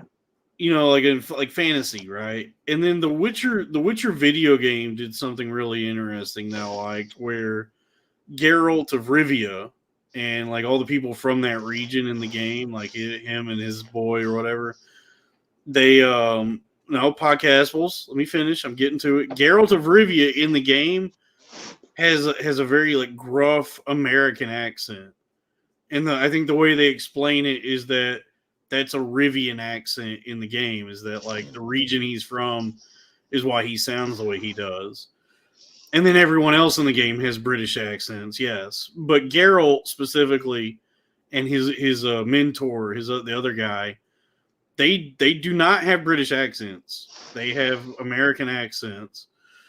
And I thought that was a nice touch. I like that. And then in the TV shows back, everybody has he has British accent again. And I don't know. I thought it was like a cool thing for the game. I thought it was like really, whoever the voice actor is for Geralt did a really good job in those games. I can't comment on the games. I never played them. Who did the voice of Geralt in the game? Let me see. Doug Cockle. Cockle. Okay, and where is he from? He's from America. Where is he from? He's from he was born in somewhere in California. I don't know. Yeah, he's from somewhere in California. I don't know. Cockle. Yeah. Anyway, yeah, the Witcher TV show sucked. Yes, podcastables. It is a David Hayter snake from Metal Gear Solid. It's very similar to that. Snake. Solid snake, liquid snake, naked snake, Pliskin. What's been making me laugh lately is Hideo Kojima. Really likes that trans actor Hunter Schafer. He's like obsessed with her or something. Like he's working with her on that new video game that he's doing, OD. But he's always like taking pictures of her and like reposting stuff about her. And so anytime there's like someone post like a provocative photo of her or some video of her doing something cool, there'll always be a few accounts. They'll just post a picture of Hideo Kojima looking at his phone, and they'll be like, "Yo, Hideo Kojima watching this right now." That's funny. Yeah, Hunter Schafer. I'm gonna be honest with you. I had never fucking heard of her until it was announced that he was working with her. I don't know who she is. Apparently she's somebody people like, but she's some trans. What has she been in? I don't know like what she's done. Oh God, she's only 25. Okay, she's in Euphoria. She's the trans girl in Euphoria. And she was in the new Hunger Games movie. Oh, right. Yeah. She's only 25, Jesus. Yeah. I got in a fight with some people on the internet the other day. A troll fight. I was trolling. Because there was like somebody posted a picture of her and like, look, I'm pro trans, you know. I can look at a woman's penis and say that's a woman's penis. That's not a man's penis, right? There's just things that you just can't help but notice when it comes to like a trans woman, you know, by like physiology, you know, stuff like that. And so there was somebody posted this picture of her where she's wearing this like some revealing getup that shows a lot of skin. And she's got her legs crossed in the photo, and I immediately was like, yo, those are dude legs. Those are some masculine fucking legs, dude. Those are haunches, ham hocks. And I said something to the effect of like, you know, she's got I can't remember exactly. I made some remark about how like the masculine structure of her legs. And everybody was like, the fuck do you mean by that? And I'm like, oh, I know what I said. I said absolutely still would, but those are dudes' legs. Those are masculine legs. And they were like, what do you mean by that? And I go, I'm sexually attracted to her, though her legs have the musculature of a man's legs. and somebody said like, no, they just look like the legs of someone who walks on high heels all the time. And I go, yeah, also the legs of someone who can run a 4.40. Yeah. And then they were like, and she would do it in heels. I'm like, you don't even understand what I'm saying. You don't even know what I meant by that. Yeah.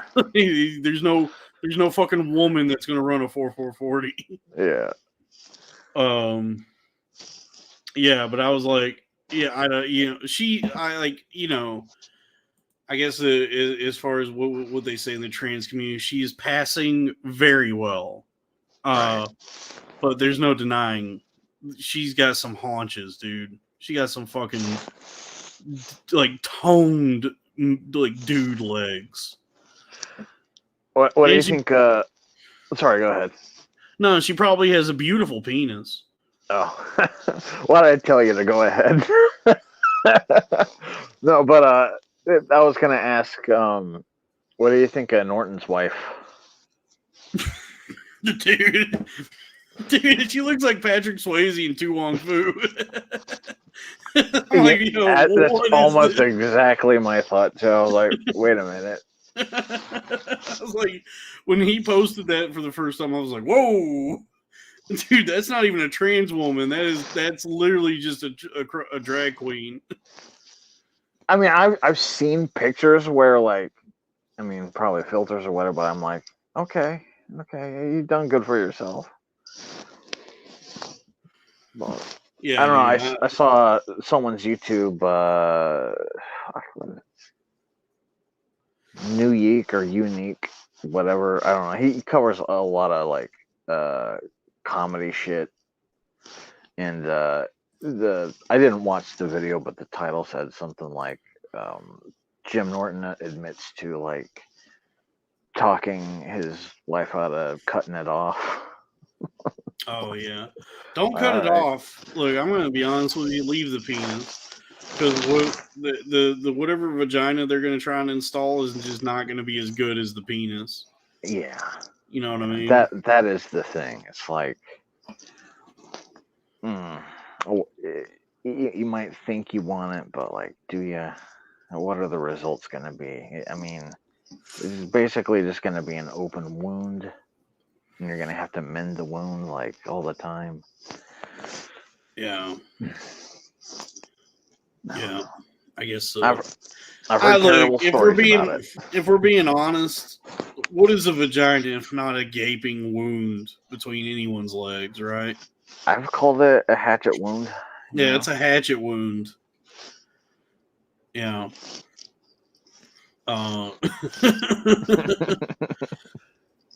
Somebody's asking if Hunter Schafer has Chun-Li legs. Skazzo wants to know if she has Chun-Li legs. No, there's a difference between a woman with muscular legs and a trans woman with masculine legs. Podcastables. That's why you fuck them in the ass, dude. I almost exclusively fuck in the ass. It's cleaner. Yeah. And that way I don't care if it's a dude or a chick. Just like, You know what? That's the thing. Ass is ass. Yeah. Ass is ass, brother. It's all the same to me. Yeah. Huh. What did podcast will say earlier? MGS2, Metal Gear Solid 2, predicted the future of how things would be, and it's all come true. Yeah, that thing gets passed around the internet like every 3 months. That big like speech they give to Raiden at the end, where it's revealed that the people aren't even real, that these are like AI programs, and they're telling him like, what is it it's all just like the spread of like information is designed to keep everyone in a constant state of confusion and like hysteria, and to like lower the overall like intelligence of the population. It was like this very prescient monologue about basically what the internet is now, except this is like what, over 20 years ago that this game came out. Yeah, I like stuff like that where it seems like so I don't know, kind of esoteric and like futuristic, so you don't got to think about it, but then it comes true and you're like, wow, they were ahead of their time. Like 1984, like they were talking about Big Brother and shit, and we carry. Hold on, 1984 was not trying to predict anything. I will say that book is a direct allegory for Stalin. Right.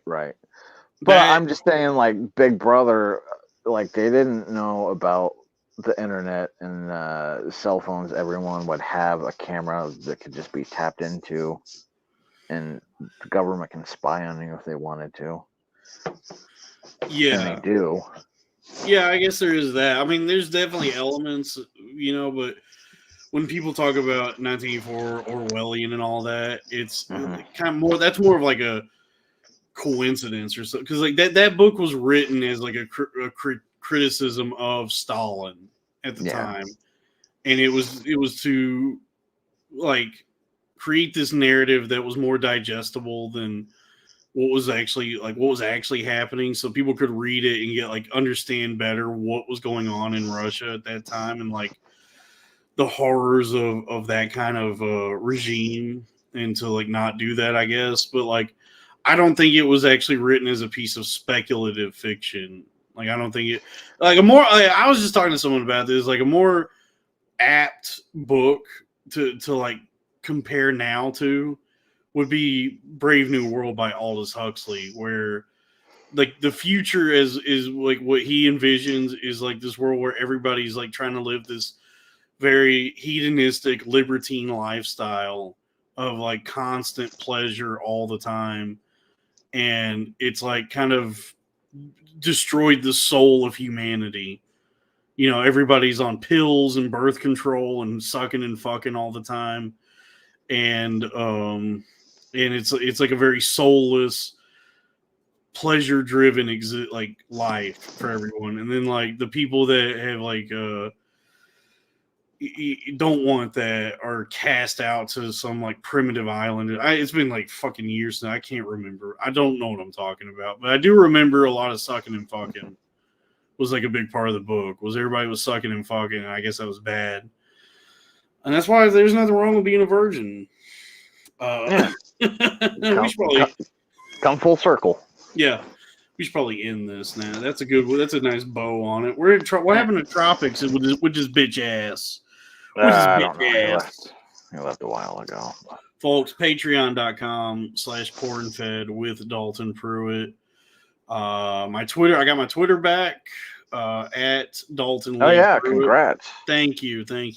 Sorry, go ahead and say that again. I kind of cut you At off. Dalton Lee Pruitt, and then also go and follow the alt account at Dalton Pruitt BPN. Just in case something happens again. But praise be to the Most High. I did get my Twitter account back. Yeah. And I got a lot of titty videos coming down the pike. Cunt O'Hare and I are going to work on the Cryptards. I need to come up with some designs and shit. And I'll think of something. Yeah. Yeah. Well, we'll chat and DM. Yes. And yes, podcastables later. Good journey. Blessings be upon you. Cunt O'Hare, of course, we will discuss further Cryptards. And I appreciate you hopping in, talking to me, calling it, folks. I invite anytime I do a live stream, anybody's welcome to call in, and talk. You ain't got to show your face. Look at him; he's not showing his face. But I know it's late. You don't want to wake up your parents or your cat or whatever. But I'll schedule one of these for and then everybody will know what's happening. And we'll have a good ass time on the next live stream. We had a good ass time on this one. It took a little while to get cooking. I was very sleepy, fatigued. But I said to myself, got to do a live stream. Got to talk to the people. We did it. This has gone over 3 hours now. I cannot believe that people tune in for that long, but I really appreciate it. And then it'll get hundreds of views once it's up, and I'll make money on it. And that's the goal here, really. More than anything, I want to make money. Anyway, goodbye, everybody. End. Oh, wait. No, that ain't it. Where's the end?